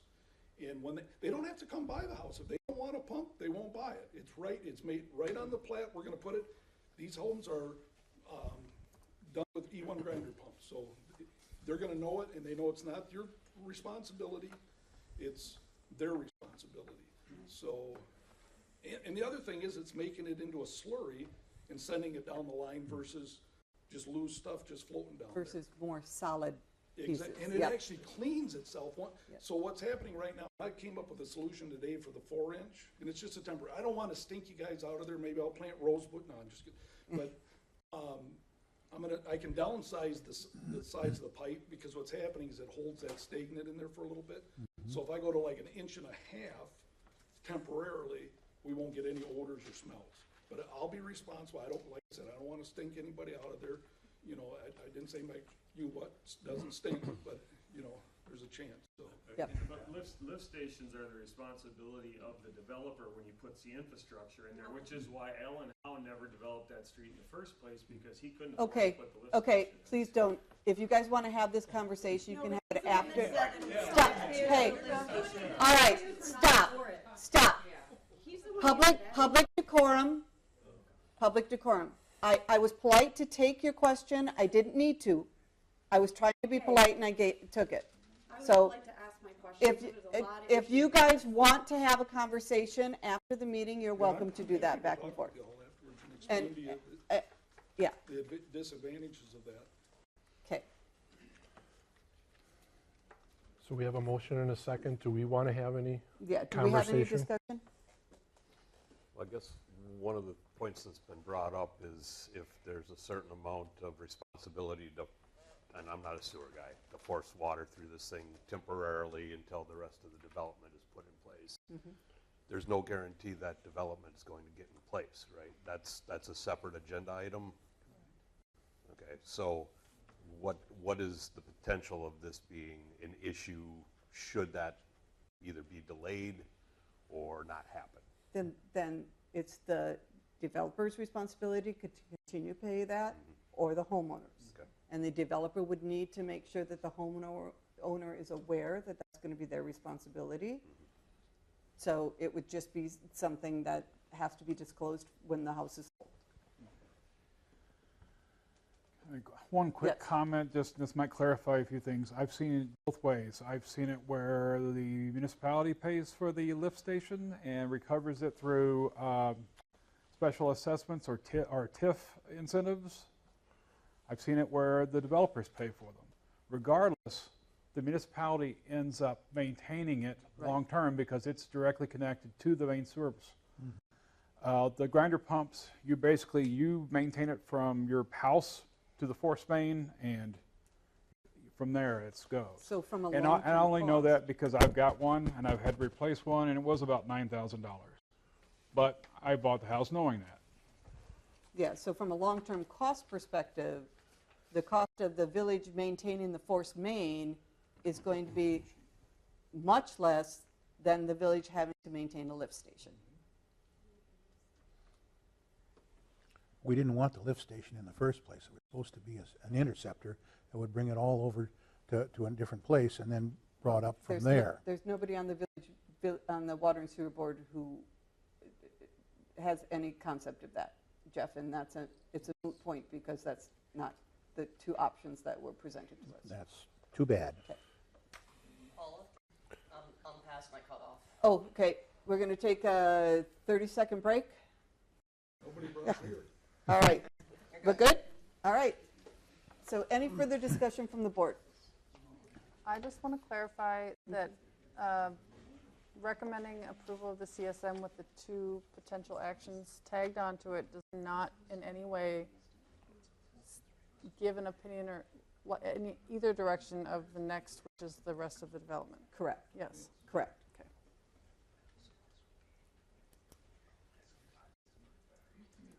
Okay. Can I ask a question? I'll make it. Am I clear in understanding that you basically already made your mind up to approve the entire development? No. No. No. This has There's nothing to do. only what she just specified, and what Jenny just asked is that if we approve the CSM, this has nothing to do with the next agenda item, which is the full development. But you said this relies on the rest of the system being in place to force No. the sewer uphill. No. We amended that. Our recommendation is to make sure that the developer or the homeowner pays for the Flushing if it's needed. If it's needed. Right, but you said so the rest of the system, once that's in place, then it's all moving and then it works, it'll work like it should. If the rest of it doesn't go in, then for the lifetime of those 2 homes, they may have an additional cost if there is an odor that needs to be flushed. But you guys don't own the home, so the person who's going to buy it, they're going to be aware of it. You gotta live next to it. All right, so we've got a motion and a second. Any further discussion? All right, all in favor say aye. Aye. Aye. All opposed say no. No. All right, the motion carries. So the CSM is approved. So we'll now move on to consider recommending to the village board approval of a preliminary plat for Arnett's addition to Summer Prairie. All right, now this one you're going to have more because we didn't have in the packet, we did not get your recommendation, so we're going to have you go through that, Steve. Yep, so that's the second one that was handed out to you. Again, it will be part of the minutes of this meeting. We just went through the 2 lots. You will see them presented in here, but it just is a reference to the remaining lots. Skip ahead. Again, this is a 3rd phase, with the last phase roughly in 2005 and 2006 for the other homes that are adjacent to it. The 3rd and final phase, which originally planned for 96 homes in total, 56 have been built in the first 2 phases. The submitted preliminary plat for phase 3 plus the 2 lot CSM increases the total units or total lots by 12, with 1 lot potentially providing additional units in townhome format. The preliminary plat shown on the next page includes 45 single-family lots along the looped Waverly Drive. 7 lots will be off of Highland Drive. Lot 44, which is the lot furthest southwest along Highland Drive, will need to be required for a rezone to RH, high intensity development. Per zoning requirements, there is a maximum units allowed for lot 44 based on its size of 13 units. So there's a certain size per unit required to identify. It's 2,100, I believe, per unit. So that already identifies the maximum amount of units that could be on this lot. The plot maintains an outline in the southeast of the quadrant of the plot to preserve wetland area, which there was a 2025 delineation in the packet. I know it was a few pages of a lot, but it identified 4. Well, we'll get there. We'll come back to that. Let's just keep moving forward on the plan submittal. On page 3, identifies that this development area is 22.9 acres. The preliminary plat is 50 residential lots with 1 8.5 acre outlot. Concurrently was the 2 residential lot CSM. Existing uses open property with stormwater basin. Existing zoning is R, low density residential. Intended zoning, which would have to, no matter what you choose to do tonight, if you were to move forward, it would require a public hearing and rezone for any properties that are not RL. And identified here is slightly different than the applicant. In reviewing lot widths and lot size, the recommendation here is lots 21 through 24 and 39 through 43 would remain as low density. Our M lots would be 1 through 20, 25 through 38, and 45 through 50. And that will be represented in a graphic on your next page to make that easier to understand. Street system, it is recommending a 60-foot right-of-way in here, which is allowed by the subdivision ordinance. The other roads within this neighborhood are 66.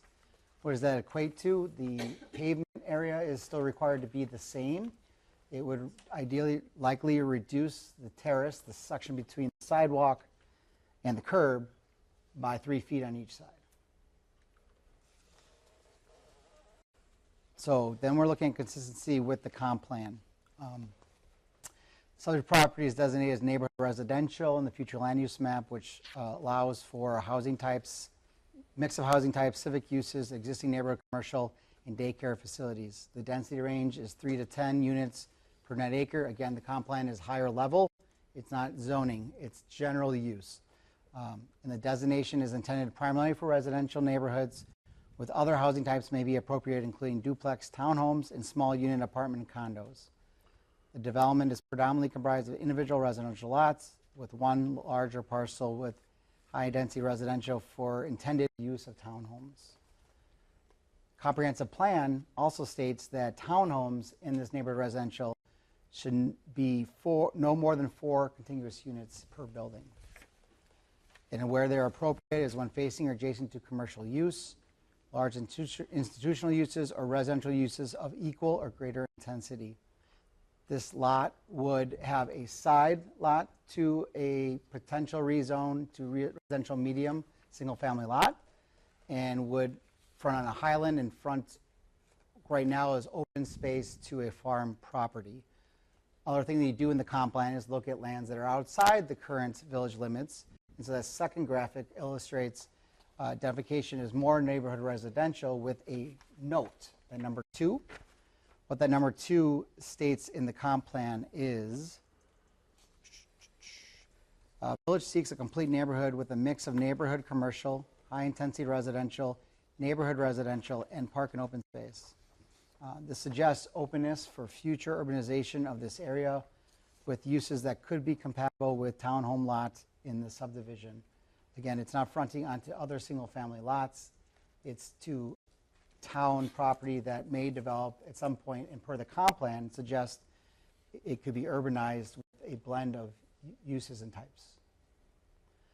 Now the red text, the future land use map does identify areas along Highland Drive as park and open space in the light green color, but these lands do not have the natural protection resource, which is the green darker hatch, which is lands that would have wetlands, steep slopes, and other development restrictions that might be state or federal. So these lands don't have that. They are woodlands. But also notable is the comp plan was approved after previous approvals that would actually show lots for this area. And so why I'm making that distinction is it's shown as park and open space in this part where we have this lot 44 and additional lots. But past approvals and even the zoning has been identified for these parcels prior to the comp plan. So a discussion could be that that was an administrative error and should be resolved. We should have further conversation if that would require a public hearing to modify it. In my opinion, this is the zoning administrator, that error should not be on the applicant if we were to move forward. Any questions on that part? So you think there was an administrative error related to lot 44? That area, the green, if you look in that bottom image, the second image, or either image, if you look at the top image where the red box is. Okay, got it. And again, the comp plan is done at a higher scale of general areas, not looking at individual developments. Consistency with the zoning code, as noted, so that bottom graphic there shows you yellow are those RL properties were adjacent to existing development. The orange is the residential medium density, and then the lot 44 being the high density. I also wanted to note the 2004 layout and the upper image shows 10 properties, 10 lots abutting the current developed part of the subdivision. This reduced lot size, if it were to be approved at a future meeting through rezone with a public hearing, would increase per this layout to 14 lots. So there would be an increase of 4 lots along those abutting this. And I will note that typically in planning and urban design, changes in density is ideal along backup properties, typically. You don't want it fronting each other being as different. The best actually typical is using a park, buffering, or back of lot change.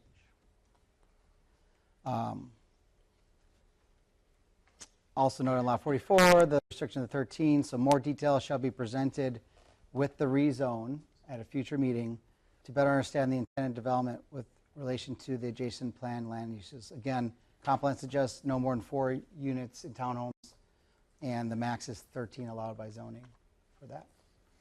If you were to approve tonight, it's about the lot configuration and improvements. Again, access and streets, we talked about the extension of Waverly, that would be 60-foot right-of-way, and that change in Terrace with a 36-foot roadway still required per subdivision ordinance. There would be sidewalk on both sides of the street along Waverly. Lots 44 through 50, which is on Highland Drive, there would be right-of-way dedication to match what was already incorporated north of there, meaning it has a 40-foot from center line to the eastern line. That would continue. There is no sidewalk currently along Highland. That's inclusive of the lot that was already developed in phase 1, I believe, of this development. So currently, it is not presented to have sidewalk along Highland. Grading and stormwater. The stormwater management plan that was submitted, phase 2, incorporated all build-out. Approvals were completed prior to the village contracting with Dane County for review, and prior to MSA as zoning and engineering. Per conversation with the Dane County, they said if the village is accepting of that previous stormwater management plan that had showed the full build-out, they said that can move forward. Our engineer suggested, at a minimum though, 200-year conveyance through the site should be met. So not improving the basins to handle 200-year, but through pipes or ditches, it must be able to convey 200-year to those basins before it exits into the wetland.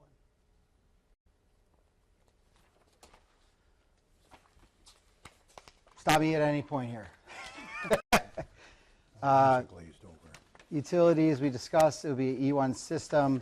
It is a little small, but again, at the lowest point, which is kind of that little bell curve and going up again, going north, is where that break is, where one system would run west and north and connect into the current system. The remaining 32 would run north and connect to the system to the north. Already noted earlier on environmental, that graphic is from the wetland delineation report updated in 2025, and noting that there were 4 wetland areas covering 2.2 acres. But per Wisconsin DNR letter dated February 19th of this year, stormwater basins and the 3 smaller ones that are in purple are exempted from state wetland regulation through artificial exemption requirement. Going back date prior to the neighborhood, they did not exist. Some of it is just current conveyance to the basins. So by requirements of the state, those can be developed, except for the southern, southeast portion, the largest, must be preserved. Parkland dedication, There isn't currently parkland dedicated from the first two phases. This last phase, if there were no additional park incorporated, there's a fee in lieu of costs shown there. This is assumption of 62 dwelling units, meaning it's the single-family units plus the max number that's allowed by the high-density residential. Now, if a site plan was submitted to exact number, that number could be modified to that. So if they show approved plan for lot 44 with 10 units, that number would come down. One discussion item is, alternatively, I've seen in communities where linear park through trail creation could be incorporated and offset some of the fee in lieu of, but also providing the amenity, the passive amenity. I was not here for what is outlawed 2 in the current development. It's not identified if that was just stormwater related. Not to say that needs to go there, but that's the connecting piece that's further up here, and it has a gap all the way to the outlot. And could it run along the southern boundary and connect out to Highland? That's not what's presented. It is a discussion item for Plan Commission. If any kind of park use is needed, and typically that would be the length times a certain width of corridor. Alternatively, nothing is presented now outside, because stormwater management is not, and wetland is not incorporated in parkland dedication. Good.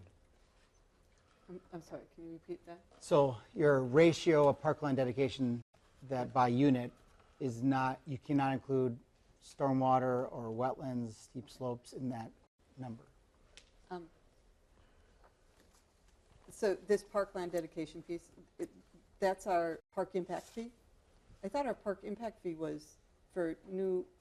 There's 2 different fees. The park impact fee is also on here, $791 per unit. I thought it was $15.80. There's a, if I have written here, a $15.24 per dwelling unit for the. Oh, maybe that's it, fee. $15.24. It's combined, those two right there, the park impact fee and fee in lieu of, combined Okay, yeah, $15.24. okay, yeah, so $15.24. So that, so how, so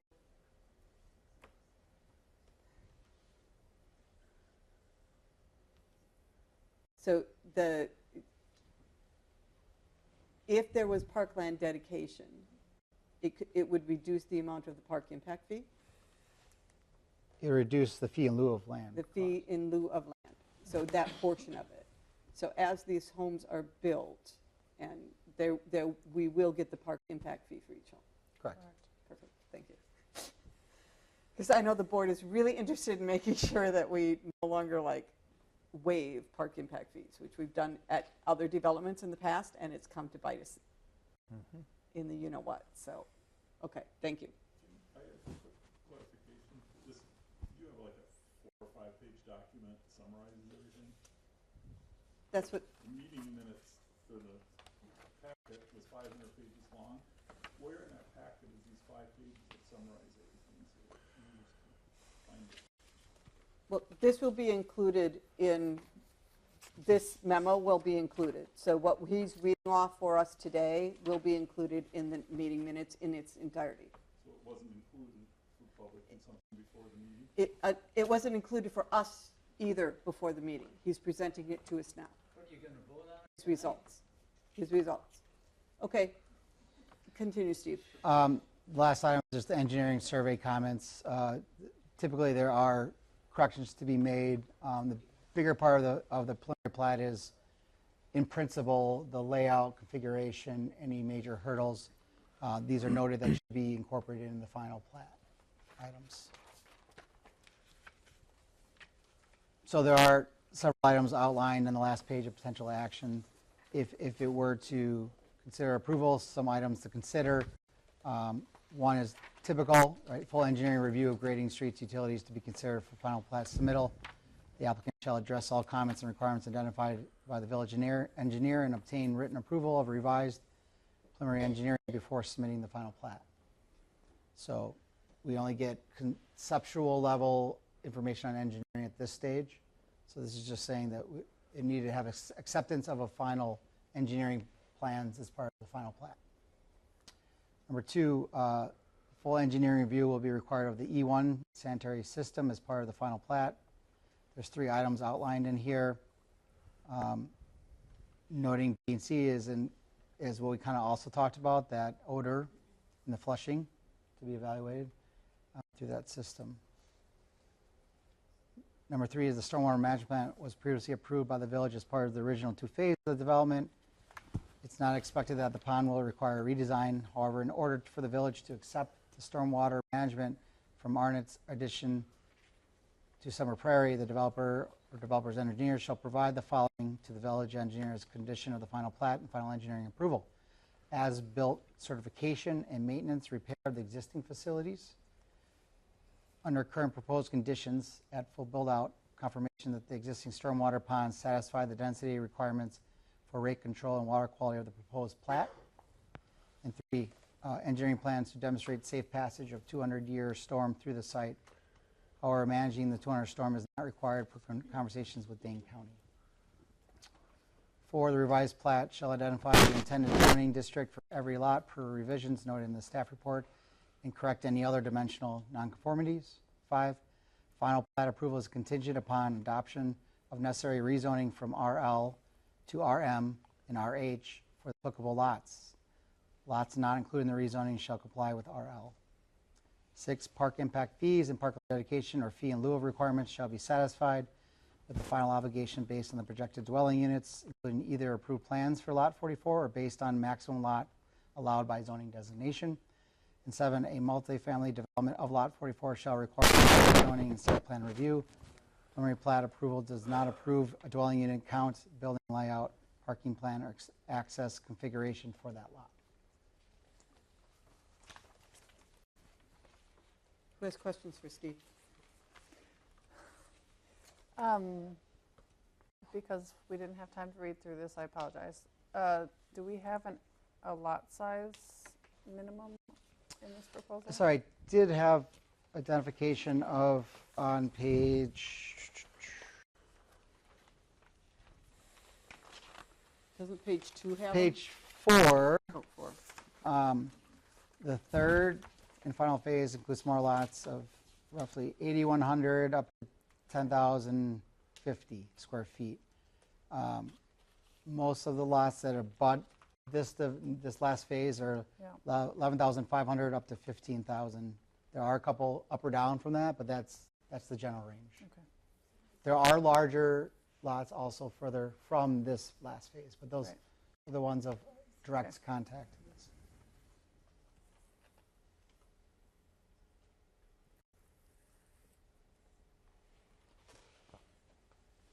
Can you remind me about if there are restrictions on lots that are like the triangle-sized lot? I'm looking at the 2 inner ones. Let me see if I can find a number. The pie ones? Yeah. The bend? Yeah. I did make note that I would like to see a building layout that fits with the setback requirements on that curve. Mm-hmm. Again, if you were to approve today, it's not approving the exact layout here. Right. That was noted. I think I did skip that mention of those should be reviewed. Some of the lots are only 7,700 square feet, 8,000 square feet. This is what was in the packet. Correct. There's one that was under Lot 6, under the 8,000, which is a requirement of the RM district. So future requests would be required for a good portion of the lots to be rezoned to RM, which allows as down to 8,000 square feet. And so that would be a future application with a public hearing and a separate approval.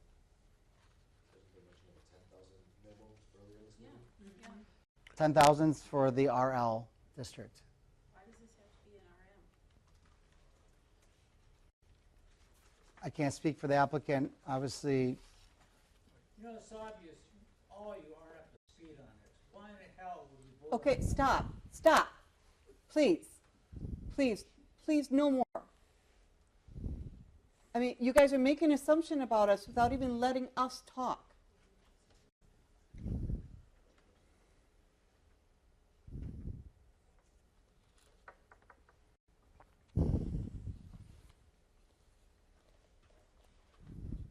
So it's getting late, let's talk.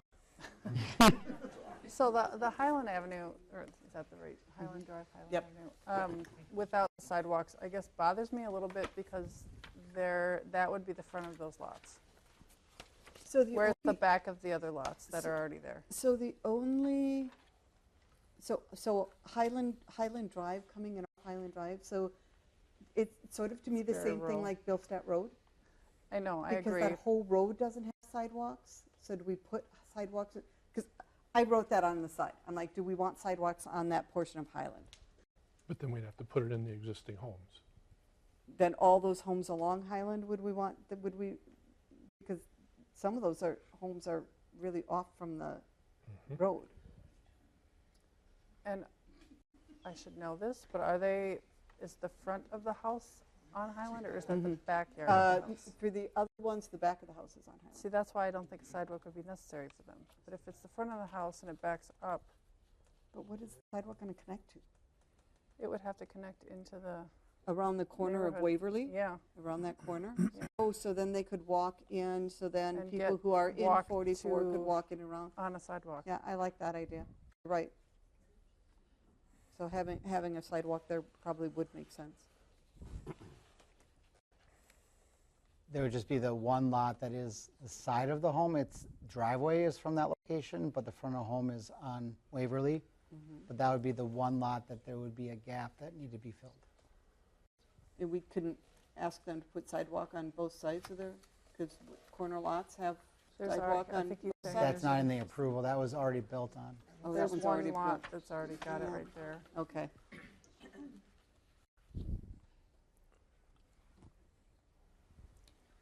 And I don't know if we'd want to require somebody to do that. Yeah, when I joined the commission, it was discussed that we should require sidewalks for new I know. developments. So I feel I like we agree. keep making exceptions, and I just don't, we're trying to make sure that there is a set of rules that we follow, so there's like guidelines that we aren't just making willy-nilly decisions. I guess a sidewalk to me would be, this is a busier road and potentially will be Highland Yeah. than a dead-end road on Bilstad. Oh, that's true. That's true. 'Cause And, you know, Jackson I'm just thinking safety issues is something Yeah. that certainly So- should be considered. So then the question is, do we require the sidewalk for the existing property to meet up with the other sidewalk on Waverly? I don't know that we can address that with this proposal. I don't know that we can address it with this proposal, but that's something we'd It's a have to future consider discussion. as well. But, okay, For so so we'd probably want to put sidewalks on Highland? Is that kind of what I'm hearing? Would be another condition that we'd want to add onto it? Okay. But do we add conditions on a preliminary plat? Well, Because this is just a theory. We're not approving anything, just for correct. clarity. I don't want any feedback, but we're not approving anything, and everything would have to be rezoned anyways. Can I clarify on that? Yeah, Yes. please. There is typically a procedural that you would recommend approval if you do, and it would be then approved by board, but it's not approving the final layout of this. At all. So just knowing that's procedurally what would happen, you would need an approved preliminary plat to move forward with the final plat. Does not mean you have to do that tonight, but I'm just noting that it is procedurally you would approve, but Okay. it's not the final design that you're approving.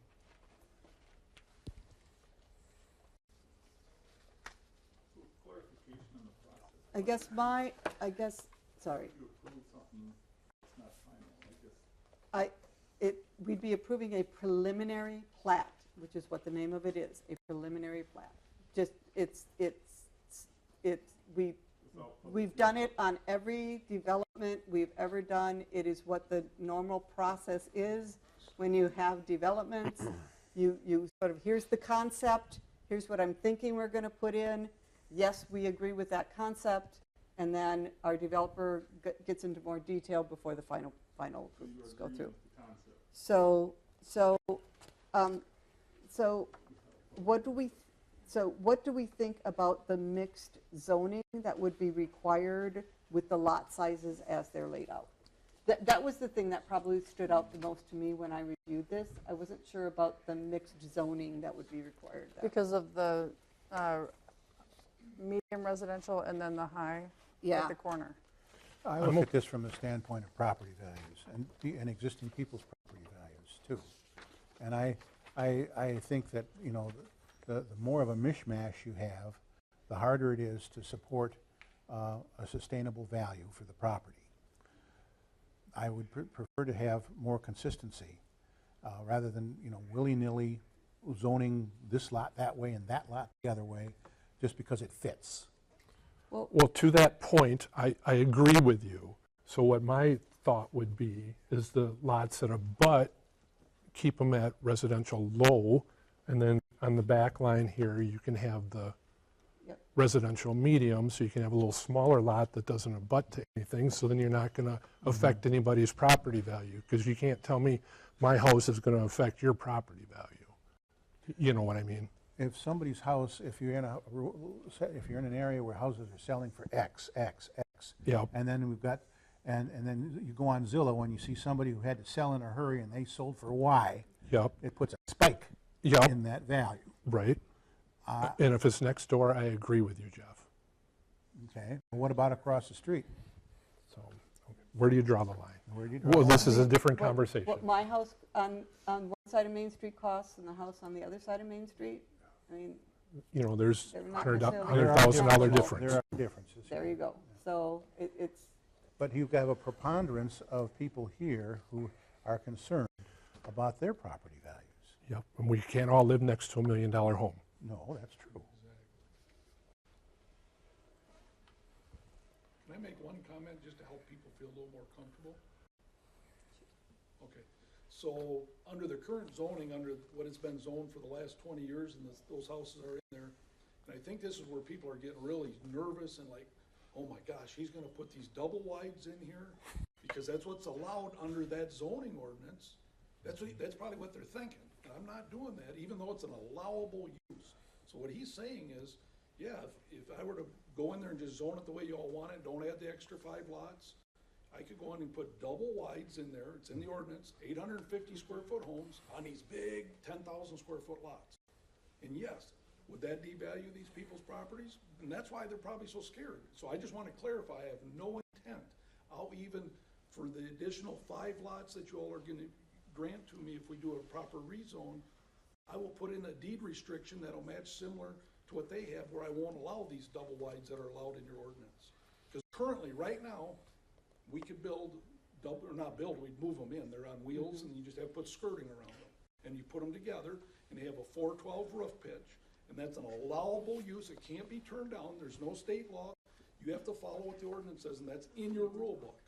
And that's what they're worried about. I know that's why it's bugging mine. Is that what you all heard that I was gonna do? I'm not gonna do that, I promise you. You're putting in 8,000 square foot houses, not building. Our homes have a Hey, minimum we are not of going to 20. fight. If you need to fight, go outside. I'm just saying, I'm not gonna put in 850, I'm allowed, it's an allowable use, it's not even a conditional use, 850 square foot, double wide trailers in their backyards. That's an allowable use. There's nobody can contest it, that's what's allowed. I'm not here to do that, so I just want to clarify to everybody, because they might have heard that through the grapevine, that's my plans, and it's not at all, so. Can I ask the board a question?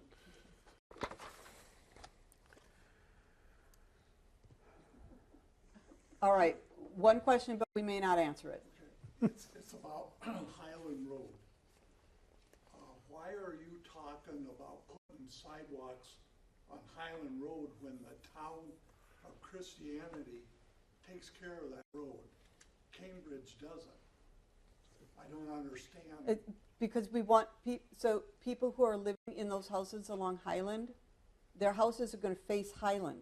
Yeah, We want them to have a safe way Their to get kids gotta walk around to to school. Waverly. But Go ahead. He's got a point, I see what he's saying. the town of Christianity will own that roadway and the right-of-way of 33 feet. So you're putting sidewalk on Christianity. So I want all of those people to walk in the street? Actually, the village would have half of that right away. Can you do that without talking to the township of Christianity? Yes. Well, you can. but you would have, the village would have basically half of that. We do that already in Okay, I didn't know Oakdale, that. where we Oakland. share costs on different roads because of what's in the village versus what's in the township. I see Christianity taking care of that road, and I was just wondering if that wasn't the town of Christianity. It becomes it becomes basically a split responsibility there where we have So shared do properties. you get permits for every driveway out on Christianity's Highland Road? No, there's not a You don't requirement. need permits? Okay, No. Okay, we can, thank you. we can take that up with you if you have further questions later. Yes. So he's got a valid point, so I'm not opposing sidewalks, if you all want sidewalks, I'm all about people exercising and stuff, but I have a better idea, we're always talking about value, adding value. Well, let's put a multi-use trail behind them that ties in with this other big multi-use trail that I'm proposing to put in there. Because right now I want to put in about 2,500 foot, 10-foot wide municipal trail. Well, instead of people walking out their front door and using the sidewalk, and then we have to add it on, why not just walk out your backyard and walk on the trail to get to the rest of your friends' houses on this multi-use trail? It's just an idea. So I don't know who would maintain that trail, number Probably one. the Parks Department, because it'll be Yeah, part of a park yeah, system. well, That, we struggle now. Our Parks Department is struggling now Yeah. to keep up with what we've got already. So that's a great idea. I love it, but we'd have to, It's really hard to give a recommendation on something that's not shown up on this plan. If that were here and we could, I guess Right. I'm We having can a, do some different ideas on it. Yeah. I'm open to either way, you know. I guess my feeling, this is a lot to unpack Here, here.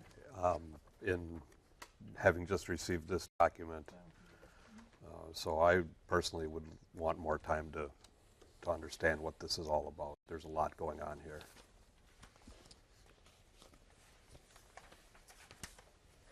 I agree. I guess I motion we postpone a decision until next month.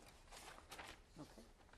So I've got a motion to postpone the recommendation for the preliminary plat from Landowski. I'll second it. All right, and a second by Dean Hollenbeck. Further discussion? Only because we rely so heavily on, I rely so heavily on our recommendations from our engineer, and the fact that we couldn't like really look through this beforehand, I think all of us are kind of in agreement that delaying it. Dean, you wanted to say? So if we ever did approve a preliminary plat, would we be tied to the 50 units that are listed here, or could we throttle that down to, if we were to require a residential low for, lots 1 through 8, so maybe it ended up being 6 lots instead? Would we be okay then with 48 lots versus? Typically, if it's a significant change from what was approved with the preliminary plat, it may have to come back through at that stage. That's what I was thinking. So again, it'd probably behoove us to then postpone the decision. Mm-hmm. Okay. All right. Any other discussion about postponing it? All right. I've got a motion from Landowski, second from Dean Hollenbeck to postpone for a future meeting. All in favor say aye. Aye. Aye. Aye. All opposed say no. All right, motion carries. So we'll address that hopefully at the next meeting. We've got more time to review it and take a look at it. All right, next item on our agenda. Point of order? Yes? Go ahead. Could I suggest that maybe, even though I hate going to these meetings, another meeting, maybe we have a special meeting for this. This is a very big event for the village. Could we have one that just was devoted to this topic? Potentially. Can I see what's going to be on the agenda for the September meeting? Okay. You're talking Because about an depending on- additional meeting? An additional meeting, yeah. Because depending on how many items are on the agenda, because it also becomes, when our engineer is going to be available. Correct. And his pre-working stuff. So let's see how much is on the September agenda or what's looking to be on the September agenda, and then I can Okay. make a call as to whether we should split it into 2 meetings or just one. Okay. And Like that. we'll have staff work through that. Yeah. Okay. so that maybe we don't have a 3-hour meeting and instead we have 2 1.5-hour meetings? Sure. We can maybe look at that? Okay. All right. Any other questions, staff referrals for future agenda items? All right, then I'm going to go ahead and make a motion for our next item, which is closed session. I'm going to make a motion for the Plan Commission to convene into closed session pursuant to Wisconsin Statute 19.851G for conferring with legal counsel for the governmental body who is rendering oral or written advice concerning strategy to be adopted by the body with respect to litigation in which it is or is likely to become involved. Confer with legal counsel to discuss limits on Plan Commission authority as it pertains to conditional use permits. Do I have a second? I second. All right, a roll call? Jankowski is absent, so Dean Hollenbeck? Aye, here. Yes. Chris Kruger? Yes. Jenny Landowski? Yes. Jeff Millsap? Yes. Paul Hollenbeck? Yes. That's it, 5-0.